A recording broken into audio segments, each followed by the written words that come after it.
107.3 FM, WBRP, Mornings with Brian Haldane, off and running. Brian here with you, Bree Lynn producing. Coming to you from the 180 Pros studio in downtown Baton Rouge. 180 Pros, not your IT provider, your IT partner. Starting off your Monday morning at 65 degrees in downtown. Today is opening day of the legislative session, the 2026 regular session. This is a non-fiscal session, and it's going to run for roughly the next 2.5 months, close to 3 months. It will open today officially at 1 with the governor's address, and we're here for it, y'all. Going to do our normal Monday show, but there's going to be a heavy legislative lean on it. Moon's doing his show from the state capitol, and then from 11 to 1, we're doing a little pregame show. We're counting you down to kickoff, as it were. We are bringing it to you from inside the capitol. Going to talk to a number of legislators. Dixon's going to swing by. Roger Wilder's going to swing by. Got a number of asks out to a number of folks. But here's the thing, though. It's like chaos, right? It's like the last 2 hours before the sessions open up. Bills are being doled out to different committees and whatnot. The governor's about to give his address. Everybody wants a good seat in the House for it. So we are it's going to be kind of a work in progress, as it were. But that's where we're at today. That's the programming from now until 1 o'clock this afternoon. And then at 1 o'clock this afternoon, Governor Jeff Landry is going to give his opening address, and the 2026 session will be off and running. Like I said, we're here for the whole thing. All right, let's start things off with top stories and trending.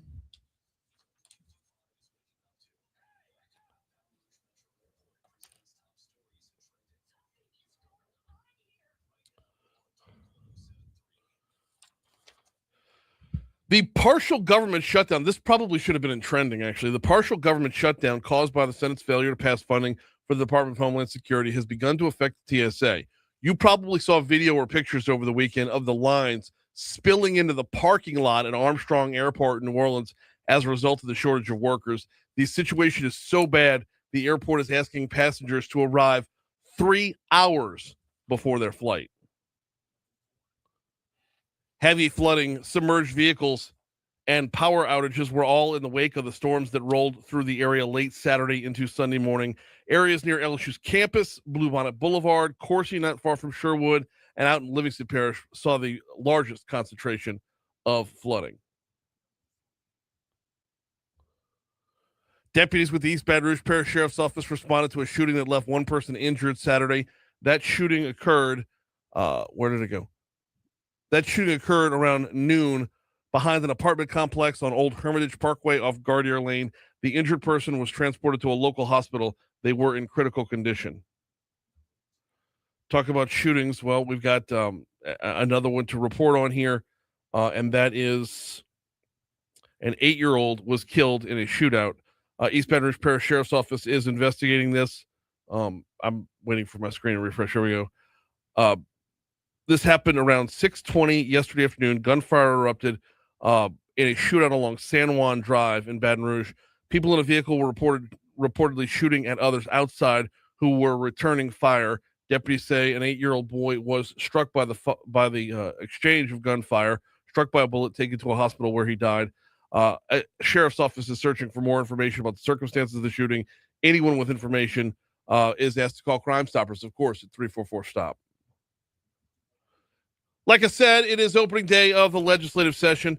This is, as I said, a non-fiscal session. More than 1,300 bills have been pre-filed, and each state legislator gets their chance to file 5 more bills once the session's opened up. So, potentially, we could be looking at 2,000 bills to be covered over the next 2.5 months.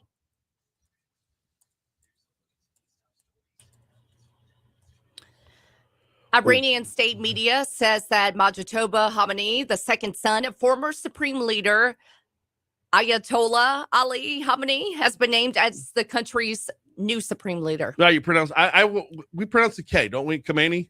I don't know everything. Look, I went on YouTube this morning. Has been all morning long. Yeah, has been. If you listen to ABC or CBS, they say the K, then the other ones don't. Right, and then one says that is it Mojtaba, Mojtaba. I'm going with Mojtaba. Anyway. ABC was saying he's the eldest son. I heard that. And then CBS was saying he's the second son. And I'm like, well, that kind of makes a difference. Are we getting Sonny or Fredo? I don't like, I don't know.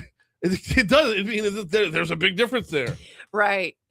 Energy Secretary Chris Wright said Sunday that the elevated energy prices amid the escalating war with Iran will be temporary, stressing he believes gas prices, in quotes, shouldn't go much higher. I got a quarter of a tank left. How temporary are we talking about?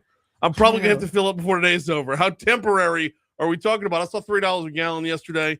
I want to be back around there. And I know we have it better than the rest of the nation. I get that. But still. We're setting our ways. We're comfortable. I we need to know what we're looking at. I know. But like, it's just, I don't have it in my budget to go back to where we were under Biden.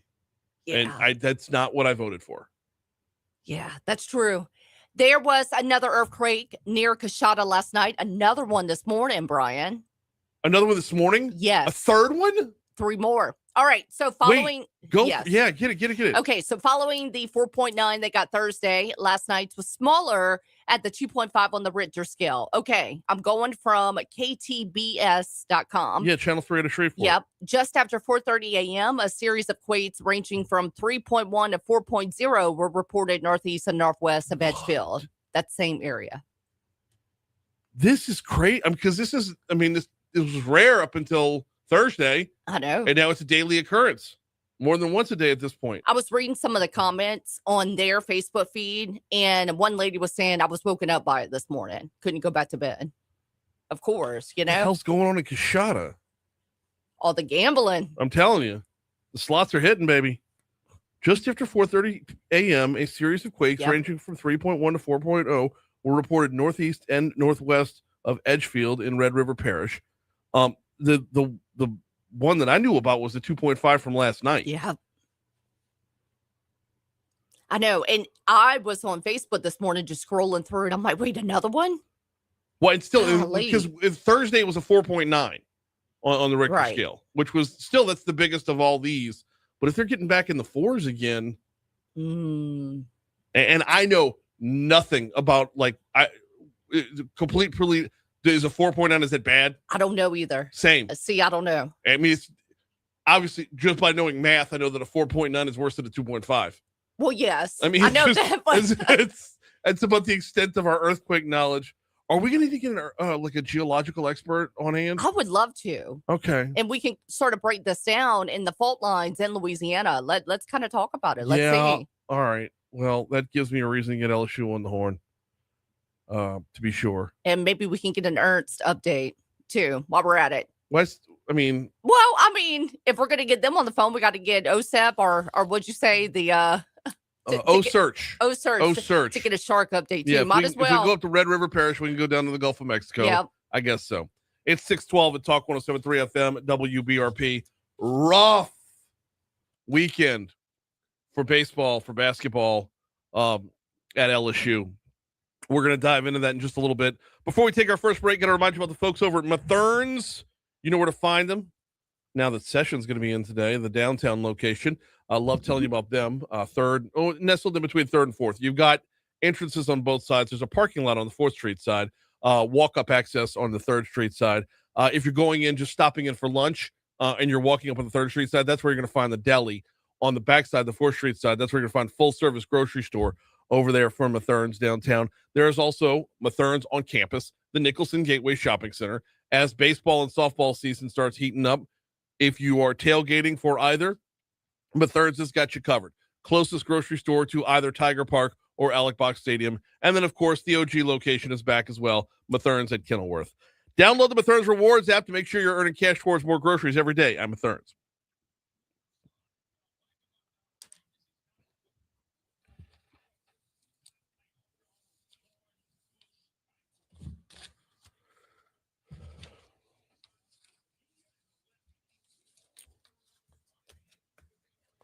Damn it. I just have to move shit. I know it's not my studio. But it's how you left it. Get all cranky pants like a previous host. I was talking to him the other day.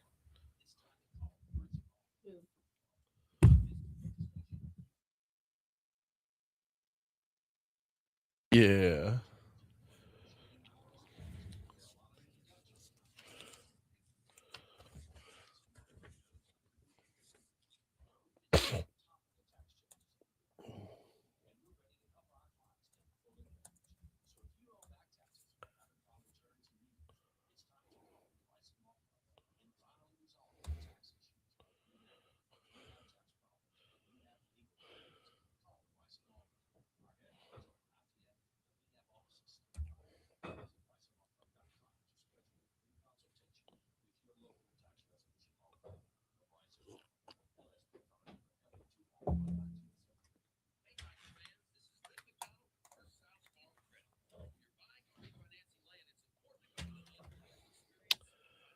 When your love is pouring like the rain.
All right, going to break sports down into two parts here because we are going to talk a little high school basketball in a minute, but I want to start on the college basketball front and then the baseball front as well. The regular season is in the books for LSU's men's basketball team. They triple overtime loss to Texas A&M. This was the first overtime loss of the season for LSU. They finished 3-15 in league play. All three, if I'm not mistaken, all three of the wins were all overtime wins. I could be wrong about that. It might only be two of them. I'm just doing it off of memory. Where do we go from here is the question. Coach Matt McMahon, is he going to be around next year? He says he accepts his share of the blame for the losing season in conference, but Coach McMahon, he's got a lot to look forward to should they keep him around for next year. Cut 18, please. With that said, I absolutely love LSU. I love our core group that returns next year. I think we have great administration and leadership team here at LSU. And, so clearly I'll respect, whatever decisions that they make moving forward. It's very easy to just look at the blank record, look at his wins and losses and say things are bad. That's easy to look at. Okay. But if you break it down year by year or season by season, things get a little bit more complex. And I say this and I'm let you know, I'm a Matt McMahon fan. I believe he's a very good basketball coach. His first year, he had to build a roster from no one.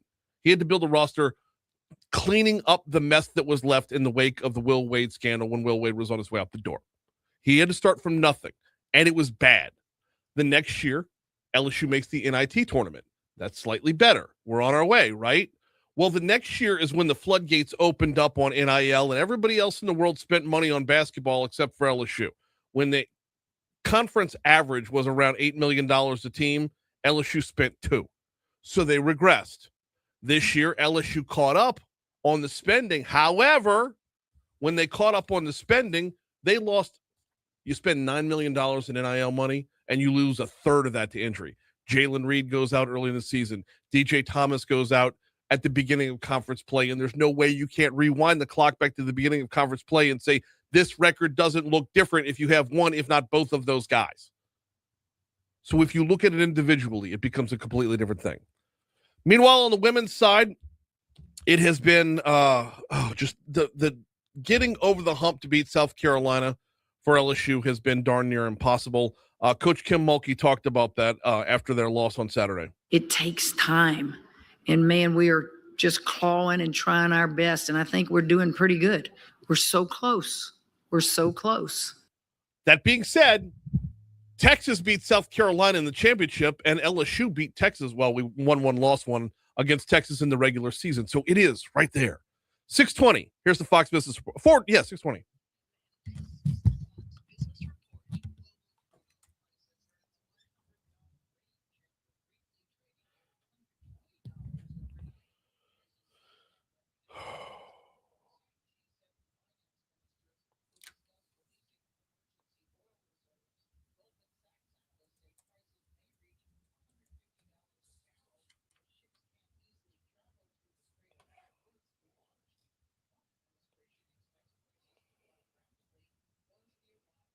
All right.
All right, we're going to start off on the interstates as we normally do. 12 westbound coming in from Livingston Parish.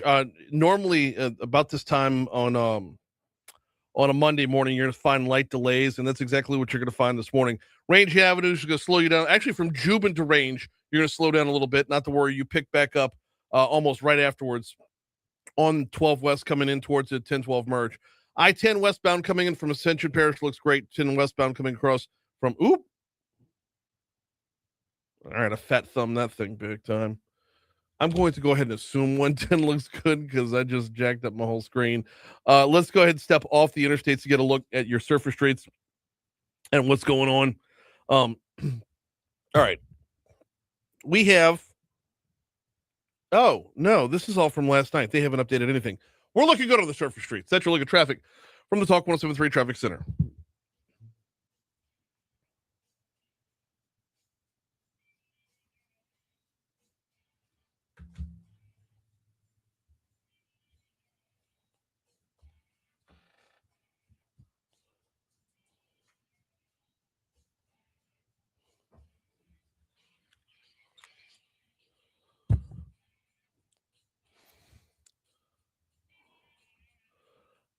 I'm just trying to get too much done in one show. 624, Talk 107.3 FM, WBRP, mornings with Brian Haldane rolling right along. Went into the break talking LSU. Let's come out of the break talking LSU. The baseball Tigers dropped 2 out of 3 to Sacramento State. Is it time to push the panic button? Maybe. They've got Creighton on Tuesday, and then we'll open up conference play at Vanderbilt. You're opening up conference play on the road. It's just, there's a lot that's left to be understood about this baseball team. Full faith and confidence in Jay Johnson. Obviously, he's won 2 out of the last 3 national championships, but there's something definitely wrong with the bats right now. And I don't know how to fix that. So, well, I say, I should say I'm a kind of genius. I'm not. When you look at LSU going through the lineup, it's just, I don't know. It's just hard to explain. I don't know. Anyway, one more non-conference game before opening up conference play. Conference play will open this weekend at Vanderbilt. Let's move over to something we don't normally talk about. And that would be girls high school basketball. Are you kidding me?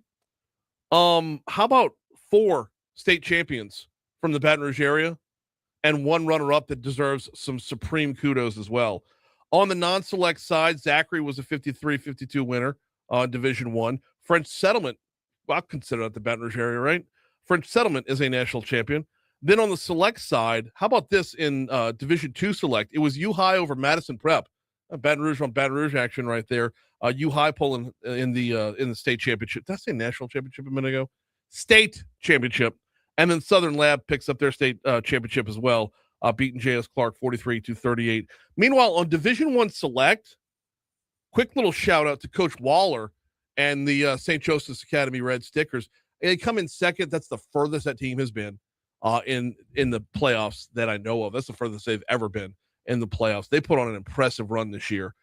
So Coach Waller and the Red Stickers doing some good things as well. Not quite over the hump just yet. They could not beat John Curtis. Not to worry, though, as I understand it, Catholic High has John Curtis on the boys' side coming up on Wednesday in the semifinals. It is 6:26 at Talk 107.3 FM WBRP. Let me take a quick second to remind you about Guarantee Health.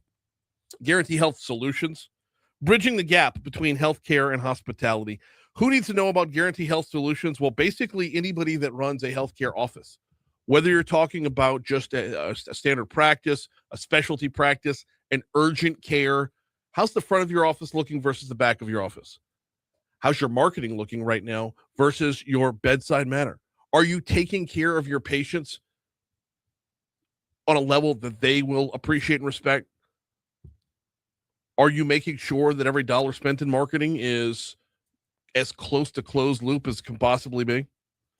This is what Guarantee Health Solutions is all about. This is why we launched Guarantee Health. Want to learn more? Call 225-290-7534 or email info@guaranteehealth.com. Spell guarantee with a Y. info@guaranteehealth.com. Guarantee Health, like we said, bridging the gap between healthcare and hospitality.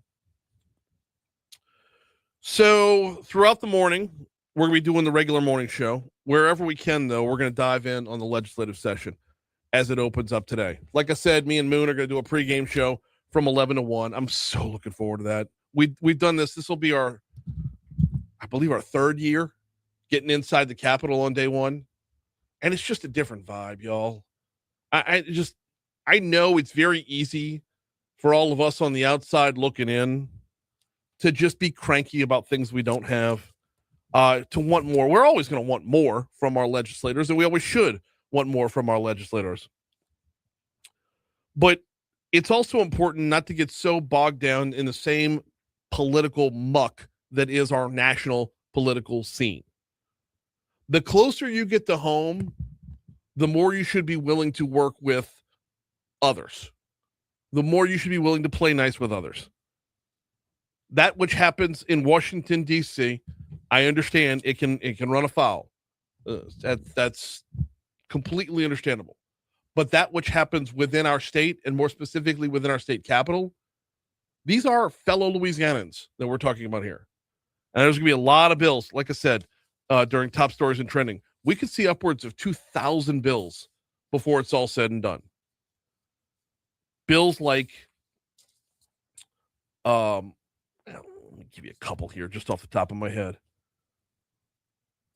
One of the ones we talked about last week with Anna Johnson. Dixon McMakin has a great bill involving, where did it go? Establishing the Louisiana Homeowners Bill of Rights. Basically, the long and the short of this one is, it's a bill that puts HOAs in check. There are a number of bills on carbon capture throughout the legislative session that are going to have, honestly, the way they're written, and I'm not a lawyer, but I've talked to about a half a dozen, the way they're written, going to have an incredibly difficult time moving forward.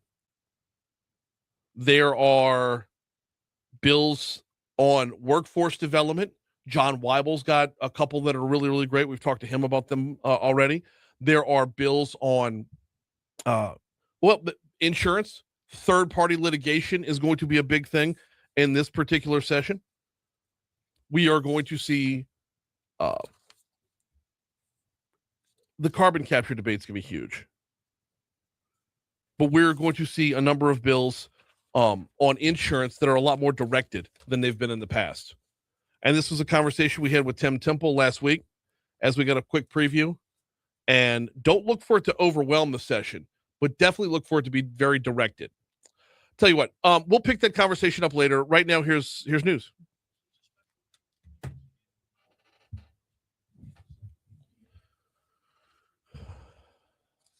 You got anything fun for Moral Dilemma? I'm researching. Did you come across anything? Nothing.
Actually, I don't want to do political.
Looking.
Here, can you take this number down? Come on, Mike.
636, Talk 107.3 FM, WBRP, Mornings with Brian Haldane, rolling right along.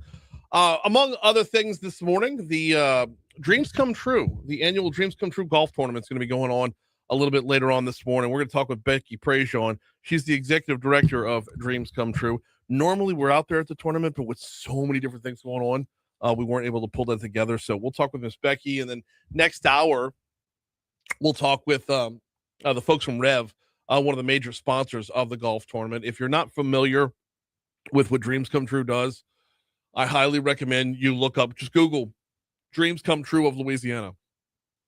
And the long and the short of it is they grant dreams for Louisiana children battling life-threatening illnesses.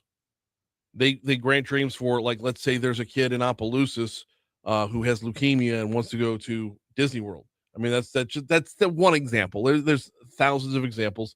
I could tell you firsthand. Well, I guess technically it's secondhand. But my son James has a friend who has been a Dream Come True recipient, and he's on the winning end of his cancer battle.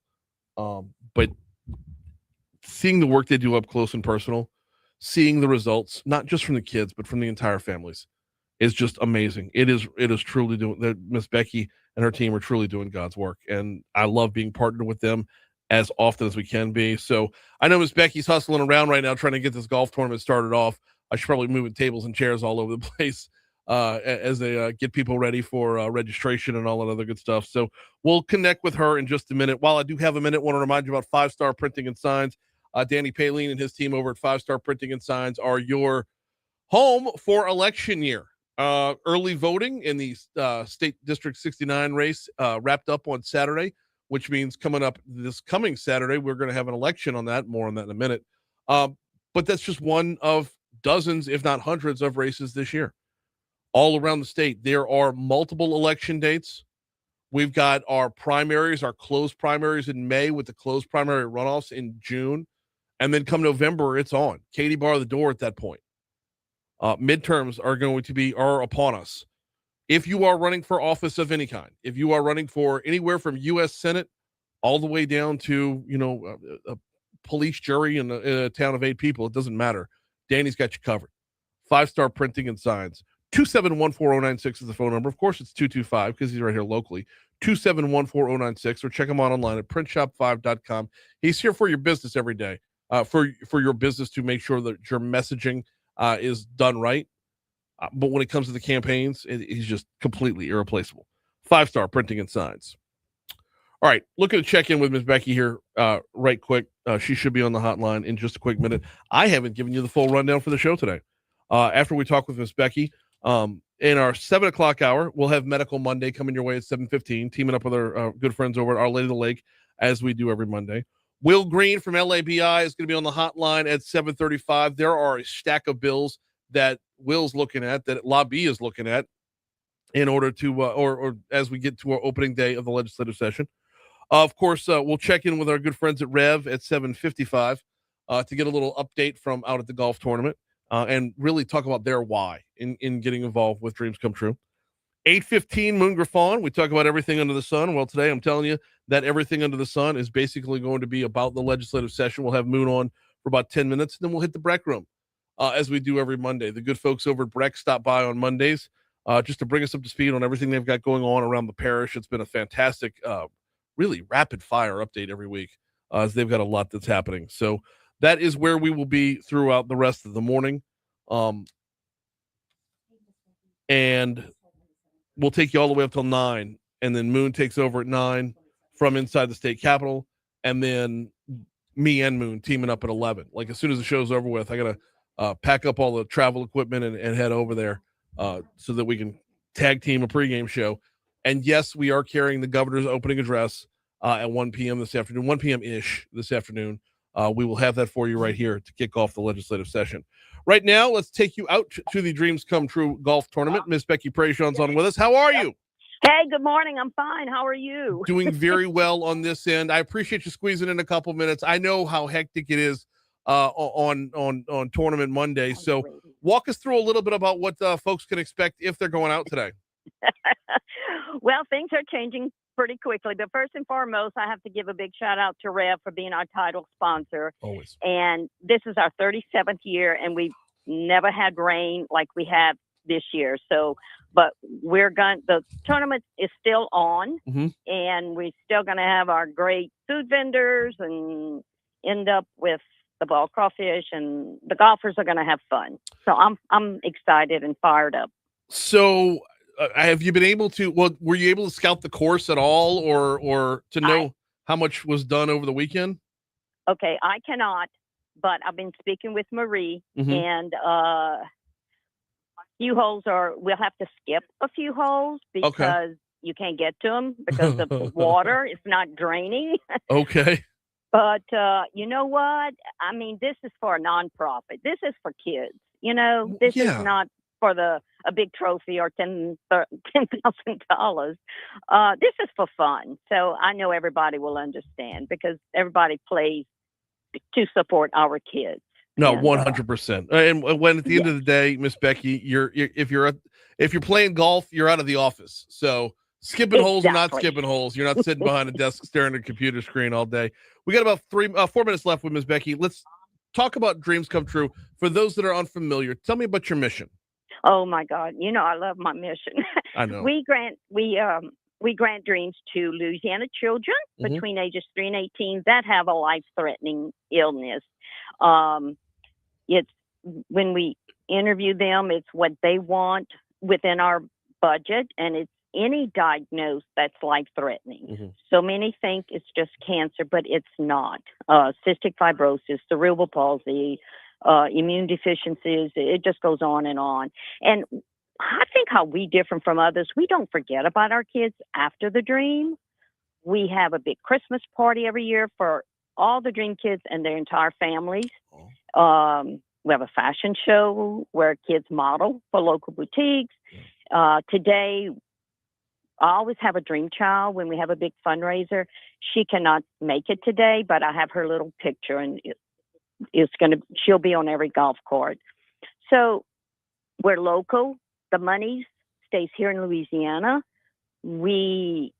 Our mission is the mom and pop mission. Our kids are not a number, and then on to the next. So I hate to say this and yet not, but I try to attend funerals when some do pass. So, and I stay in touch. I stay in touch with the families, be it if they have dream kids or dream angels. I just, here we go. I know. I love what I do. I know you do, and that's why we love teaming up with you, Miss Becky. In fact, when I was teasing this segment earlier, it's the fact that we're talking about Louisiana kids. These are our neighbors. These are the people that we grew up with, the people that are down the street from us. Even if they're an hour down the street, they're down the street from us. I was actually referencing my son's friend CJ earlier, who has been a dream recipient. He's a character. Oh, he's a little wrecking ball is what he is. I love him. But oh my God. He's a great example of like the resiliency and how this affects not just the kids, but the whole families. It exactly. And you know what, like, especially at the Christmas parties, families meet other families because not everybody goes to the same medical facility.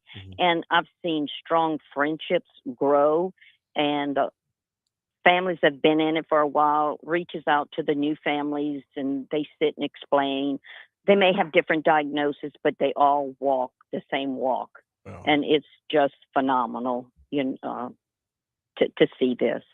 We take so much for granted. It's unbelievable. I've been doing this over 40 years, and I've seen a lot. I'm still learning. I'm still, sometimes when I complain of a headache, it's like, shut it up. What? No, because we need you supercharged, because it's not like you have an army of people there. You basically handle it. So if you're down, the whole operation's down. So yes, let's get this woman some Tylenol. But listen, I just adore Guarantee Media. Y'all have, I keep saying it, y'all have put us on the map. Y'all have opened so many doors for us. From the very first Radiothon until now, we have grown, and thanks to y'all. No, Yeah, it's well, true. we Oh can my help be a voice, but you do all the legwork. You do all the hard work. She is Miss Becky Praise. You got to get back to it. You got a tournament to run out there. So I know. and get you a shop vac so we can get to all the holes on the golf course. That's a good one. Thank you. I like that. Y'all have a blessed day. You too, Miss Becky. Absolutely. We'll talk to you soon. Bye-bye. Bye. We're coming up on 6. I love teaming up with them. Y'all hear the genuine, like, I'd run through a brick wall for that woman. Quick break. We got Moral Dilemma Monday next.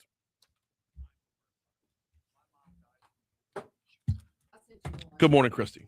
Welcome in, Boo. This will be a good one for Haggai, but I think we can pull it off. Okay. I'm checking. Because I'm all for it. What the hell? Ooh. Because I've been hearing about that for a few years. It's kind of like, remember that movie Smart House on Disney? Which a lot of your audience won't know what that is. But this shit's coming. It's like a brain in the house. You hit one thing, the whole movie, it was morbid. I say morbid, but ironic would be a better word. I think 1998 it came out on Disney. Okay. And it was about a house that can do exactly what you want it to do. Well, fast forward 2026, you know. I think it would be a good conversation. All right, let's roll. We got it.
Ooh, it was foggy too this morning.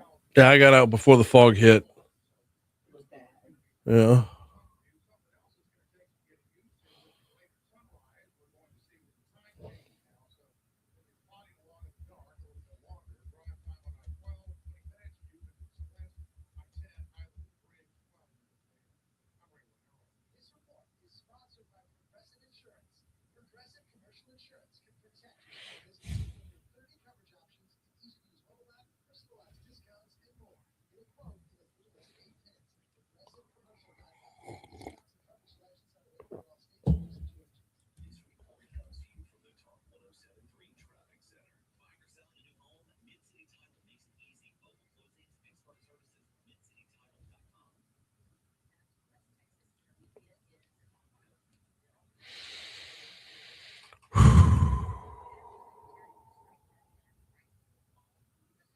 It's gonna be a marathon today, y'all. Ooh.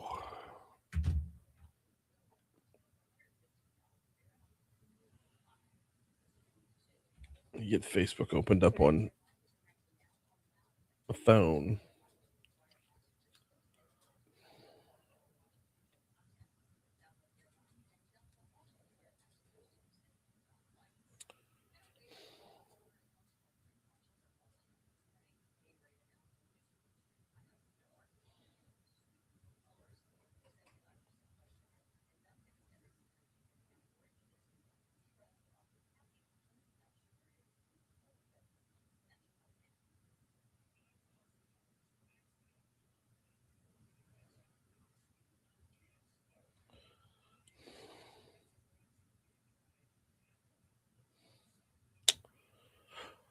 Okay, a friend of mine's looking to start a fight. Round Funyuns taste better than the broken pieces. I will take no more questions. Do the broken Funyuns taste worse? They taste the same. To me, they do. But I don't what would I know. go for first in the bag? Probably a round up.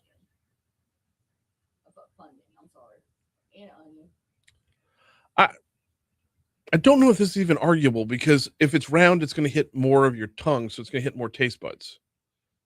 A broken piece is right down the middle. Because one of my twins, he won't eat the round out of the bag. He'll go for the little. He wants them broken. He wants them broken pieces. Well, You have a point. Okay. I don't know. Yeah, I don't know if that's opinion or fact. Like, it just. Sorry, this is what I stumbled across on my. This is what I stumbled across on my end of the research. So.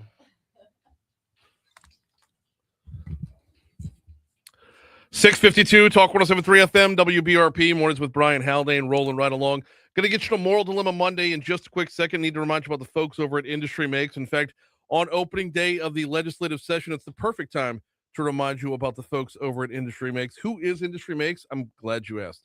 Industry Makes is a concerted effort to. Whoop. Oh no, I got rid of it. Let me do this off of memory then. A concerted effort to have a response from the industrial end in Louisiana. All too often, the people that build things, the people that make things, the people that employ fellow Louisianans get dragged across the carpet by anybody looking to protest anything. There's a protest a day out there. There are so many groups that are anti-industry. Who's speaking up on industry's behalf? This is what Industry Makes does. Learn more at industrymakes.org. If you want to become an ambassador for industry, they've got a full toolkit for you. Industrymakes.org. Don't just settle for the rhetoric that's out there. Get to the real information. Industrymakes.org. All right, time for Moral Dilemma Monday. Let's go.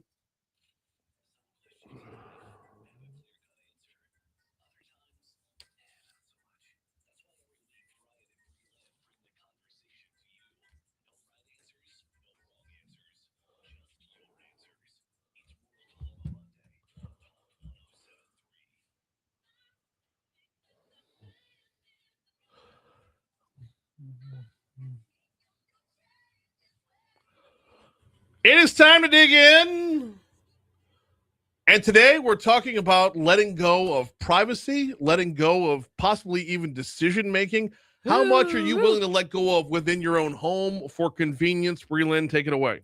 All right. So there is some news out there. It has been rumored that let me find my article again. Apple is reportedly developing a smart home hub, sometimes called the Home Pad, kind of like the iPad, but it's going to be on your wall. It will mount magnetically to your wall and act as a central control panel for the house.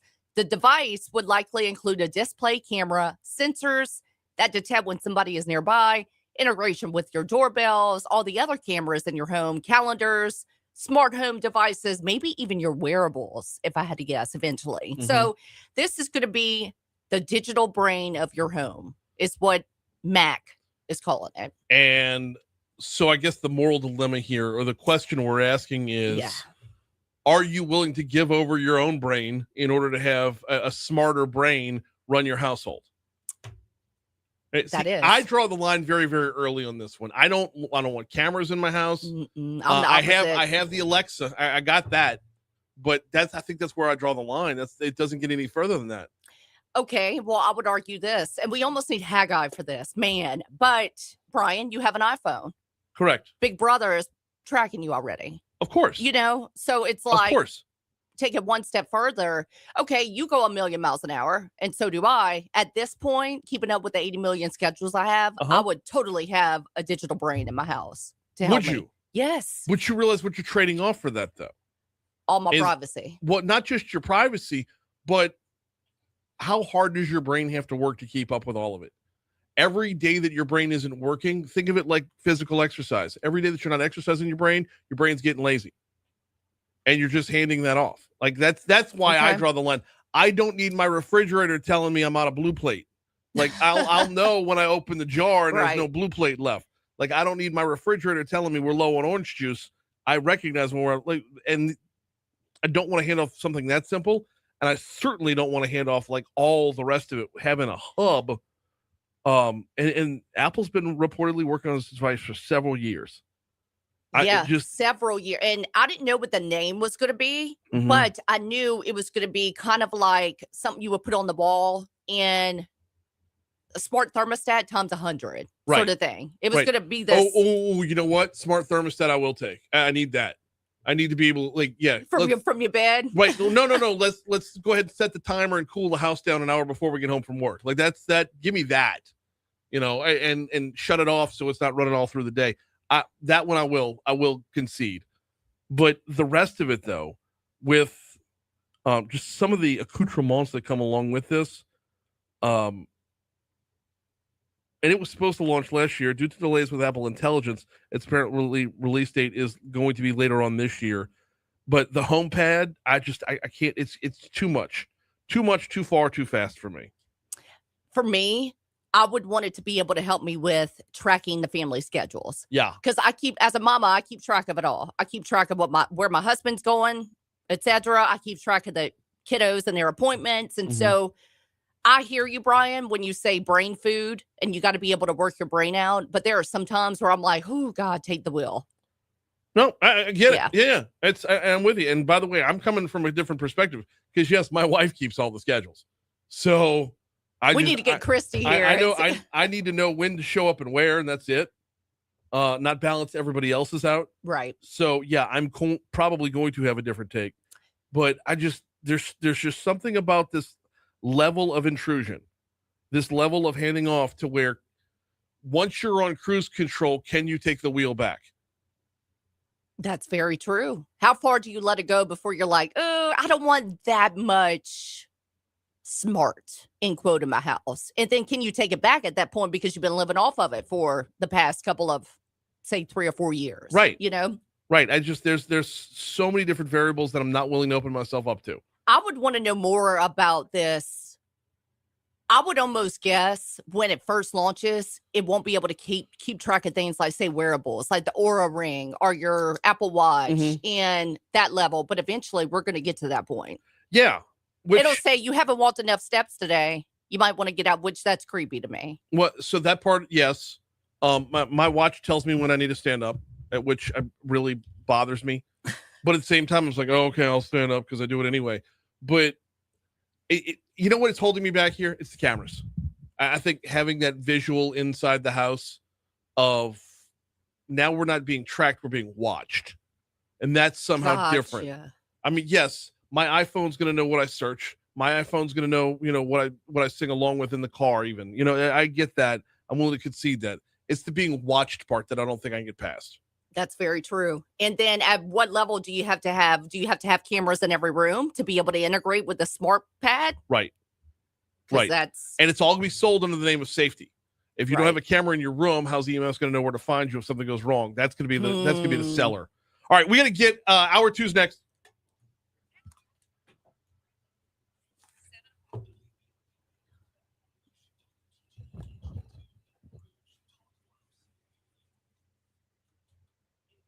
Renee says I have 2 cameras in my house to be able to check on my dogs when I'm not.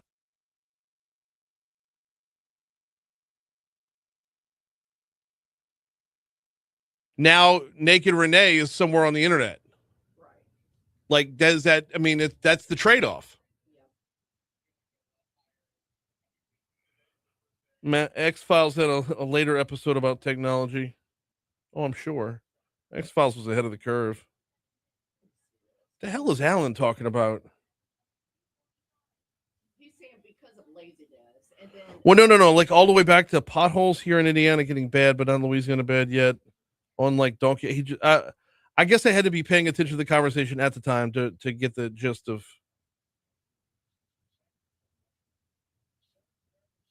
Look at cursive or dually decimal system. Today's kids aren't being taught this. See, this one I like. Yes. Okay. Because I know what he's talking about there. Yes, absolutely. The same is true for knowing your times tables in multiplication. Renee, but here would be the question. And I doubt that you couldn't get. Okay. She says just in living room and den. That's cool, Renee. But do you have to go through the den to get to the laundry room? And in order to make your HomePad efficient, I'm pretty sure it won't say you have to have a camera in every room. but you would almost want to have a camera in every room to be able to make this home pad work efficient for you. Right. So at that point, I just wouldn't get it. Or you know what I'm saying? Like Brian just wouldn't get it at that point. Right.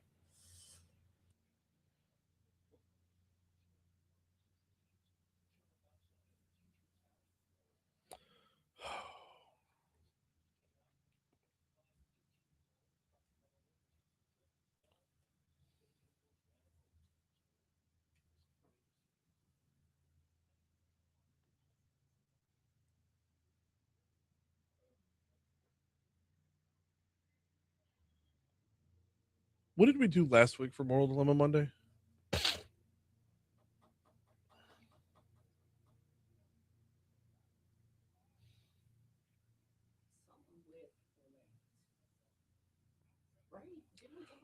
No, we did that the first Friday of Lent.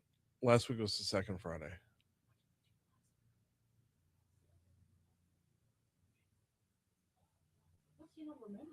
We need to keep a running list. I know.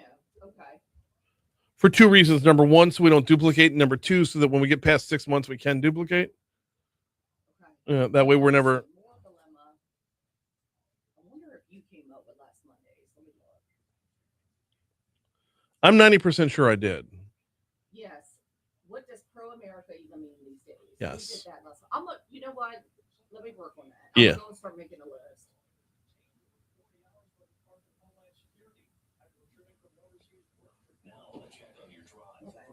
When that happens, let the story finish. It's going to set us back by a couple seconds, but yeah.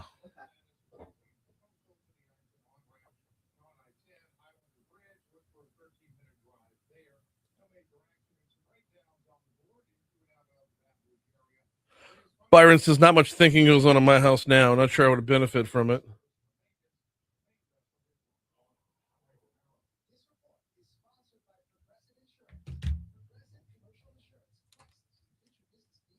I can see that, Byron. I have, how old are my kids again? 7-year-old twins. My oldest is 8. So it's a zoo in my house all the time.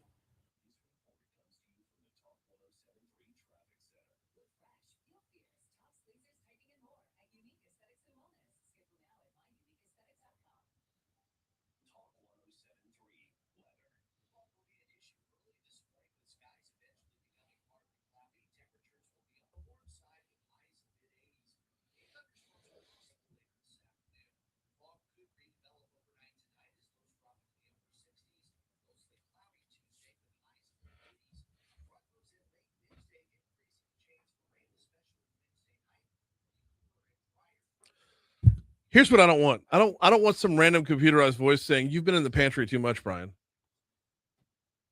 Or locking the refrigerator because I've already, Right. I'm sorry. Or it You've makes already you had walk ice cream. out and get a mile in before you can have something on the fridge. Right. It's like, Brian, you haven't got your steps in today.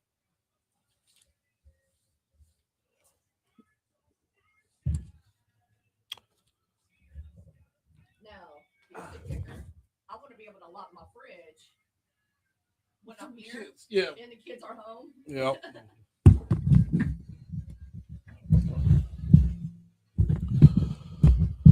All right.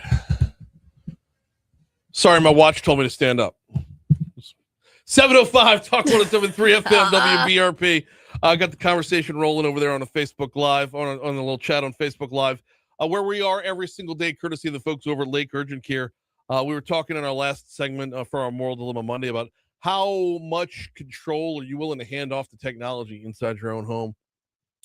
Always appreciate the conversation from the glorified crew over there in the Facebook chat. All right, it is Monday, the opening day of the legislative session. More on that in just a second. This hour, we'll hear from Our Lady of the Lake from Medical Monday, and we will hear from Will Green from LABI later on. They've got a stack of bills that they've got their eyes on that we're going to dive into. Right now, though, we start off the second hour with top stories and trending.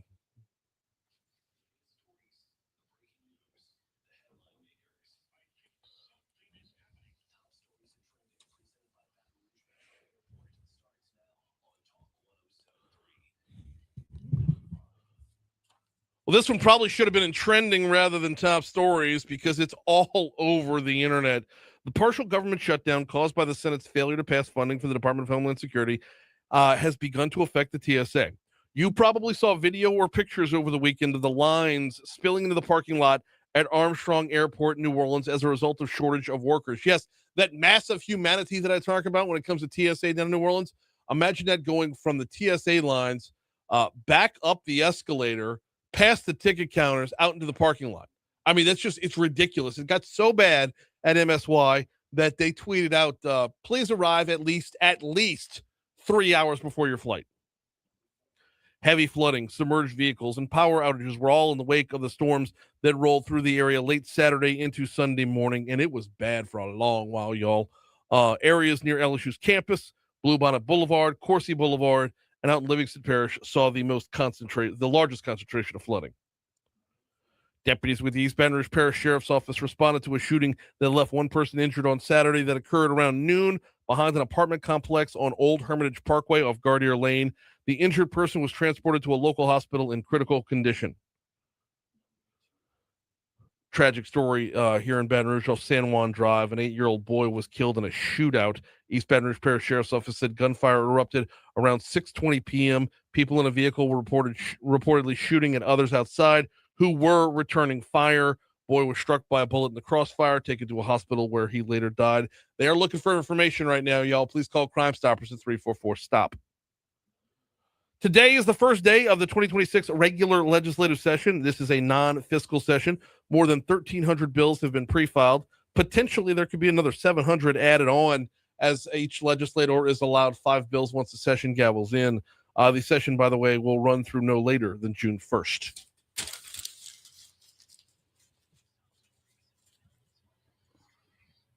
Iranian state media says Mojtaba Khamenei, the second son of former Supreme Leader Ayatollah Ali Khamenei, has been named as the country's new Supreme Leader. I'm going to stick with the K. I know we've been hearing it both ways between Khamenei, and I don't know. but it's Ayatollah Khamenei. That's what it's been. Like Okay. Ayatollah Khamenei. So I'm going to stick with that. Now, the other part we keep hearing two things on, and I don't have this right yet, is he the first son or the second son? He could be the third son. We don't know Could at he this be? point. Well, so I've only heard on the first and second. Let's see. But I don't know a whole lot about him yet. Have not. So he's been named as the new Supreme Leader, and as I understand it, President Trump's like, no, that's a no-go, boss. See, everything I'm seeing right now is second son. Okay. The Supreme Leader. The second son. See, now that makes a difference here because as this, these attacks escalate and what proceeds towards like what looks like a war moves forward, you got to know, are you dealing with Sonny or are you dealing with Fredo? Just saying. I'm smart. Not like people say. I'm not dumb. Energy Secretary Chris Wright said Sunday that elevated energy prices amid the escalating war with Iran will be temporary, stressing he believes gas prices shouldn't go much higher. Oh, good. How temporary are we talking here? I got a quarter of a tank left. You think they're going to drop before I got to fill up? I just filled up, and I think I paid $10, $11 more than I usually do. Wow. Yeah. Gross. I know. Gross. Which adds up. I could have had like 3 Red Bulls on that. Not what I voted for. Not the best way to start a midterm election year, by the way. Affordability is supposed to be the buzzword for the year, right? Well, when gas prices go up, the price of everything goes up. When diesel prices go up, the price of everything goes up because everything gets delivered by truck. Affordability. That's what we're supposed to be looking at, right? Well, there was another earthquake near Coshada last night, more this morning. Following the 4.9 they got Thursday last night was smaller at a 2.5 on the Richter scale. Mm-hmm. And then just after 4:30 this morning, a series of quakes ranging from 3.1 to 4.0 were reported northeast and northwest of Edgeville and Red River Parish. What is going on underneath Coshada? Who's dancing so much up there? That's what I'm saying. Somebody hit the slots pretty good. That's crazy. That many earthquakes in this short period of time. I don't know anything about earthquakes. Like we've never had to get a geologist on to talk about that. I don't know much. I know enough of what I learned in college about geology, and that's it. I don't know the extent of earthquake. I just want. Do we have more coming potentially? If the ground's moving that much up there? I don't know. Yeah. I don't know. And how does that change things down here? And there's another part of this that I don't think, like, is it just in that area? Like, how Right. big is the fault line? All these things we have to learn now. All of a sudden we have homework. I know. I'm not cool with that. It's 7:11 at Talk 107.3 FM, WBRP. Need a quick break, or need a quick minute to remind you about Landmark Bank. LandmarkBankLA.com is the website, LandmarkBankLA.com. Let's talk about the importance of a local bank, a community bank. What's the difference when you have a community bank? You have a banker. You have someone you can rely on, someone you can call on, someone you know, someone you see at the grocery store, or someone you see at church or in carpool line, someone that you have something in common with, and that is the locality. And they are more equipped to help you get to where you want to be. They know where your hopes, wants, dreams, and desires are headed, because they can sit down and talk with you. If you're talking about borrowing, if you're talking about lending, if you're talking about saving, if you're talking about investment, if you're talking about retirement, if you're talking about buying your kid their first car, whatever the case might be, learn more at LandmarkBankLA.com. What medical Monday you want? Do what? Medical Monday, which one do you want? Go to 2025's March. What are the do I have topics on?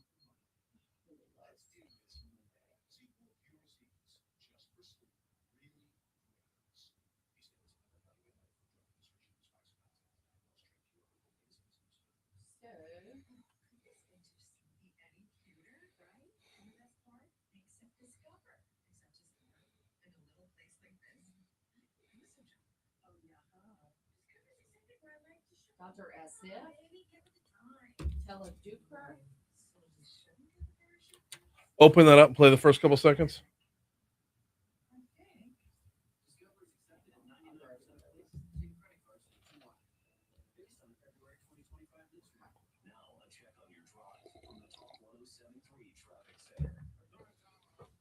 It's time for your weekly checkup. This is Medical Monday, presented by Our Lady of the Lake Health.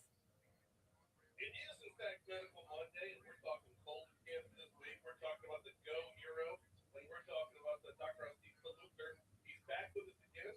Doc, how are you? I'm great. No, I'm glad to have you on. Last time you were on, I think we were talking about the genetic links of colon cancer. This time around, we're talking about our real world person, Cheryl Miller, who was the Nope. Go Hero.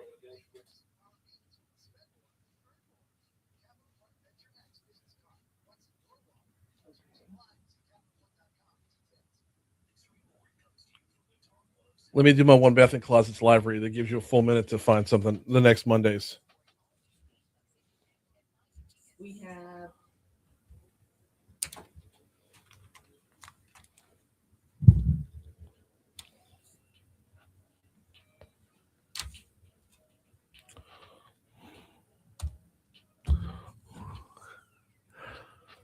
$7:14. Talk 107.3 FM, WBRP. Mornings with Brian Haldane rolling right along.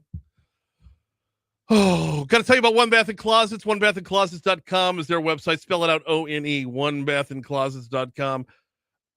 All right, this is not in the talking points at all, but I'm watching Modern Family with Christy last night. And Jay Pritchett, like Ed O'Neill's character, he builds closets for a living. And the whole time I'm thinking, I need to call David Duvall at One Bath and Closets. Like, David Duvall is the Jay Pritchett of real life. Because what do? Call closets? No. And Pritchett's Closets has dropped off ever since old Jay retired. If it's time to upgrade your closet, David Duvall and his team at One Bath and Closets is who you need to call. 400-8005 is the phone number. Christy and I went through the process with getting a new bathroom. We got a new master bath late last year. That was kind of our Christmas present to each other, and have been thrilled with the results. The way David walks you through the process to make sure you are up to speed at every potential turn, and through all the way through implementation. It's just phenomenal. It is about as user-friendly as the day is long. We hopped on OneBathAndClosets.com, picked out a few things, and actually did more in the sit down with him. When he came over to the house, started walking us through what we could potentially do, what was there on the potential front. That's where it really ramped up, and let us dream a little bit, and then brought that dream to reality. Learn more at onebathandclosets.com. Will Green from LABI is going to join us in our next segment, talking about the upcoming legislative session, which gavels in this afternoon. Right now, though, it's time for Medical Monday. It's time for your weekly checkup. This is Medical Monday, presented by Our Lady of the Lake Health. Yes, it is time for Medical Monday, and this week we are getting down in the ER. We have Dr. Elizabeth Pearson with us. How are you this morning? I am doing great. I'm happy to be here. How are you?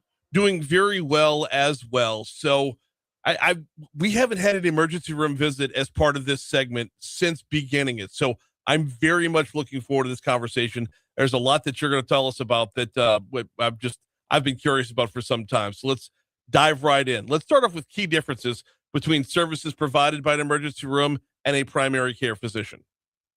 Yeah, so the emergency room is equipped to handle life-threatening conditions, traumas, acute emergencies.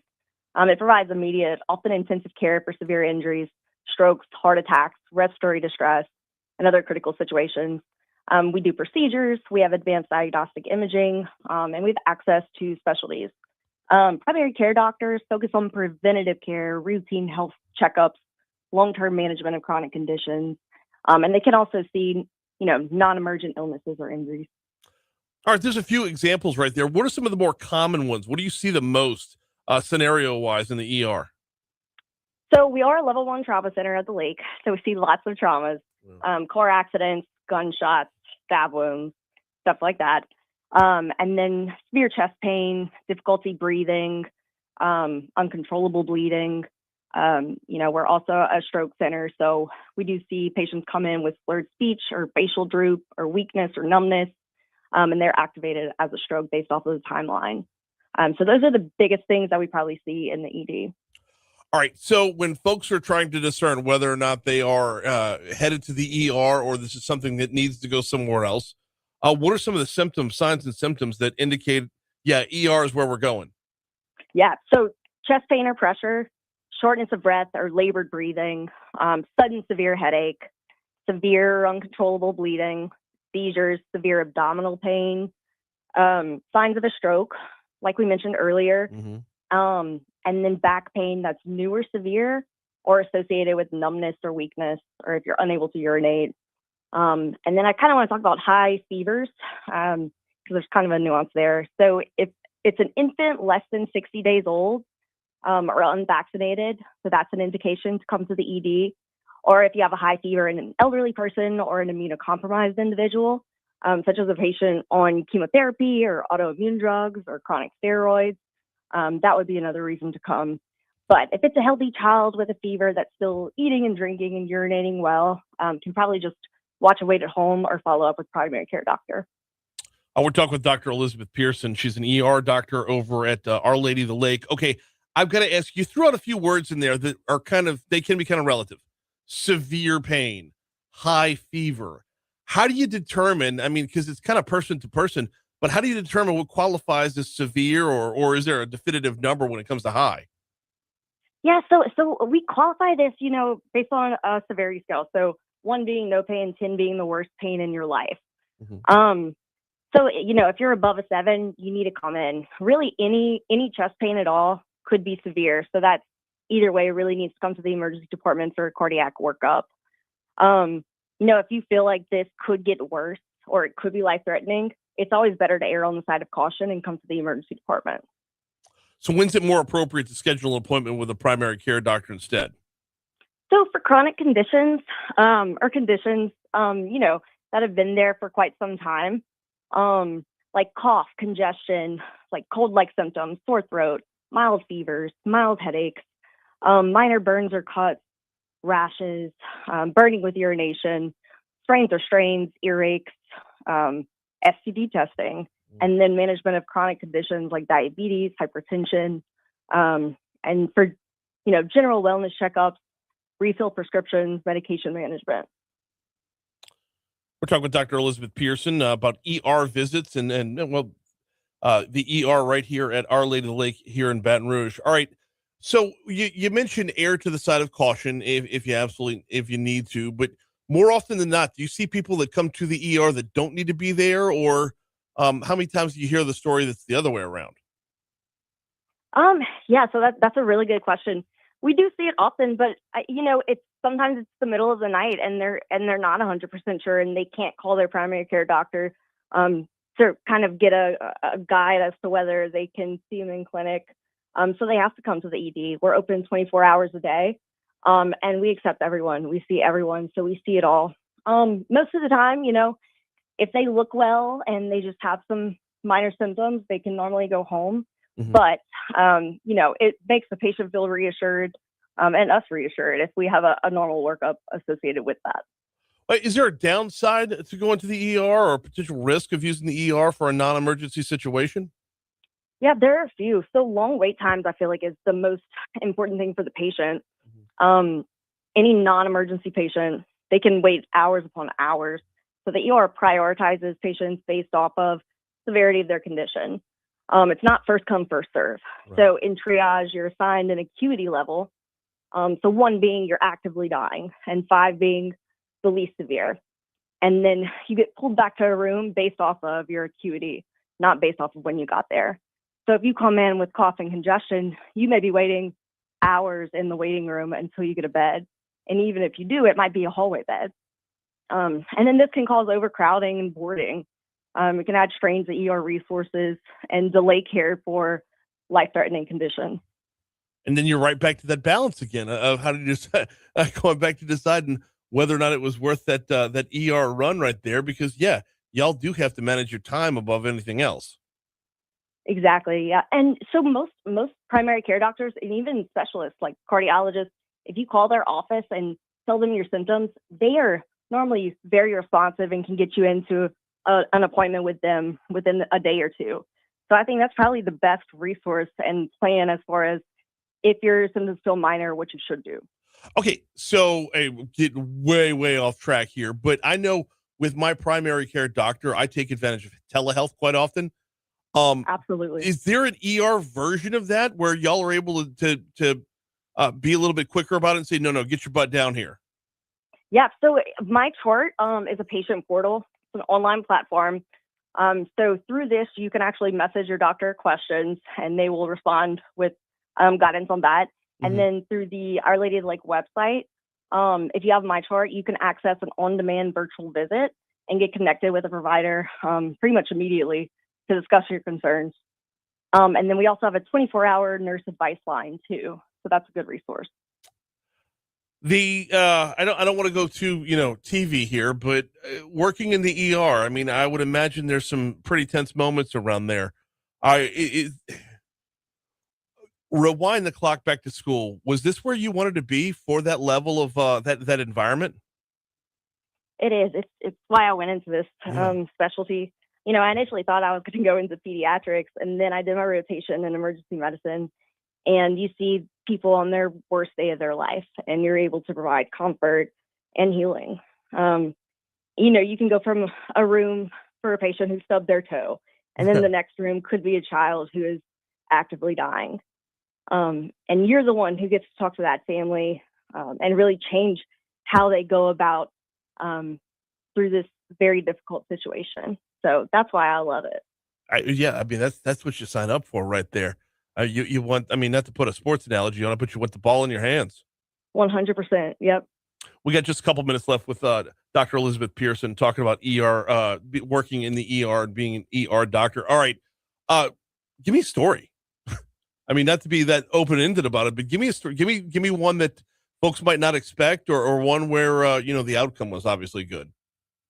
Oh, okay. I can tell you one. Go for So it was actually during my residency, and I was on a rotation, and it was a pregnant woman who was, I believe, 34 weeks, and she started seizing, and then she lost the pulse.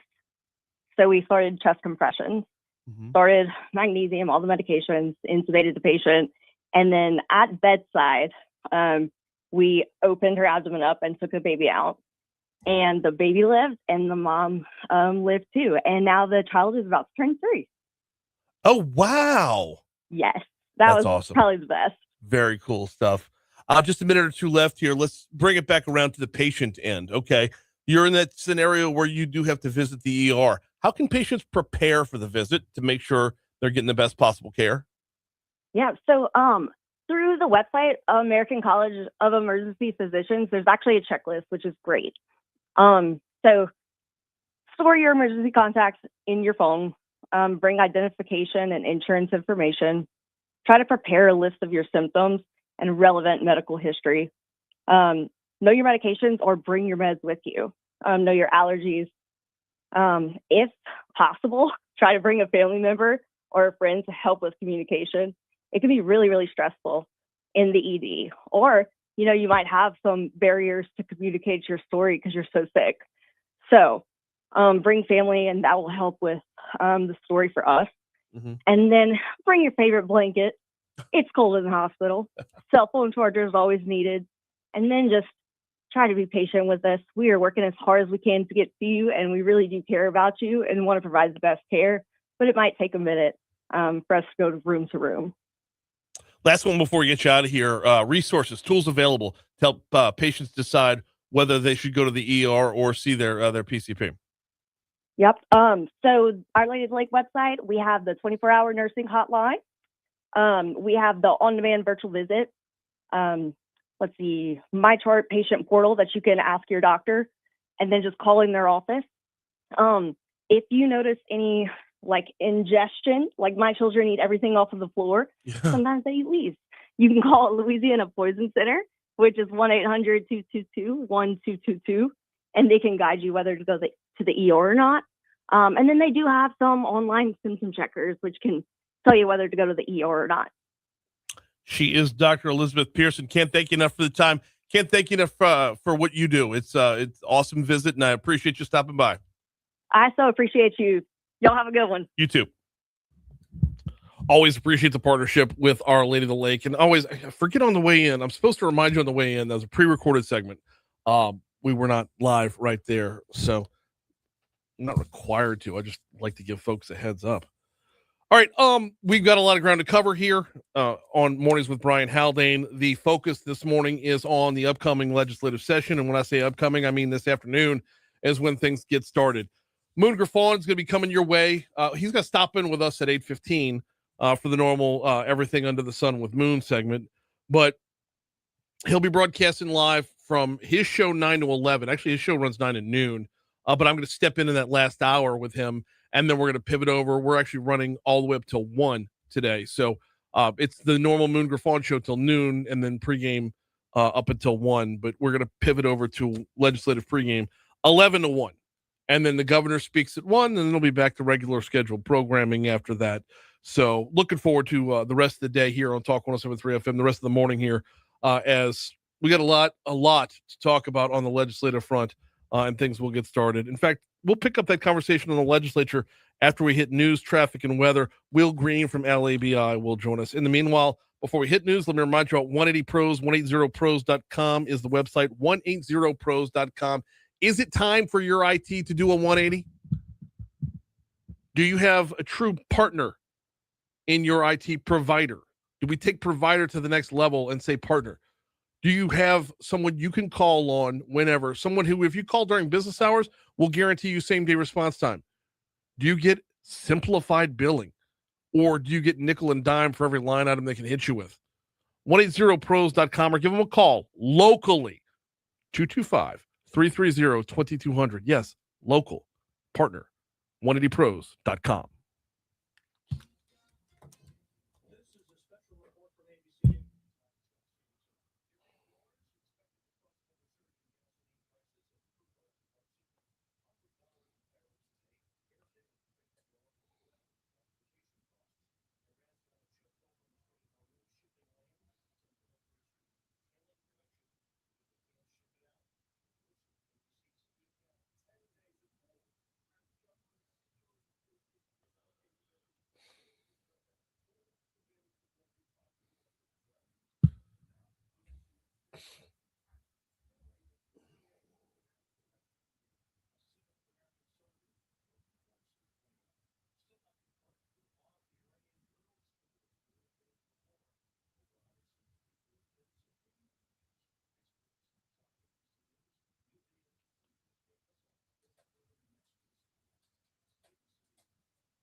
Okay, we'll come to you in 2 minutes.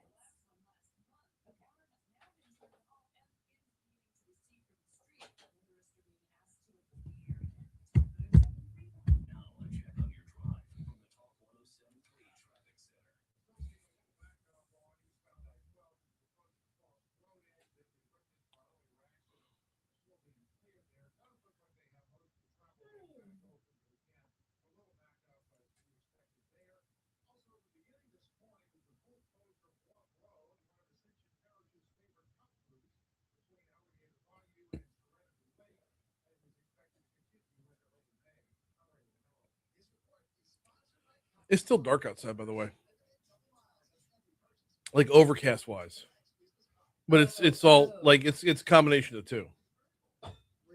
Yeah. We're supposed to have rain today, right? Not to sound retarded, but So 40% chance.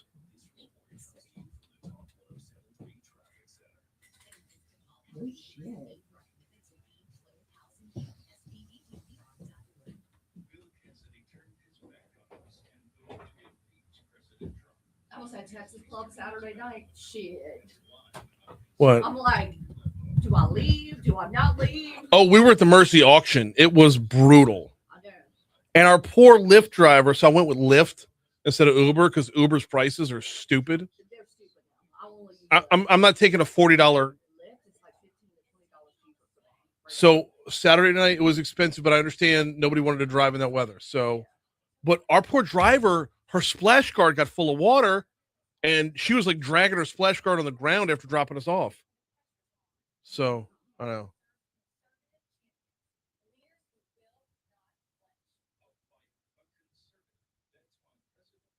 Well, we weren't supposed to get bad weather until like 11:30 that night, Oh, and then 2:30 in the morning. They said it was going to slack off and pick back up.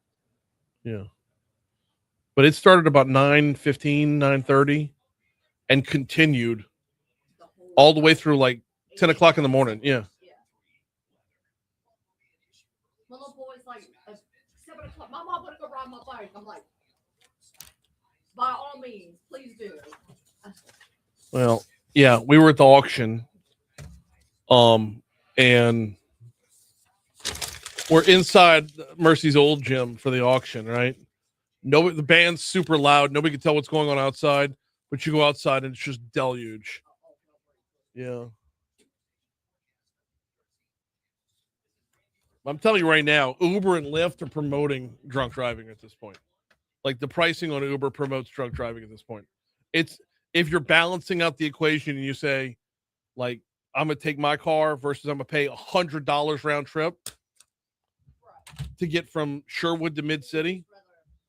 Yeah, 1,000%.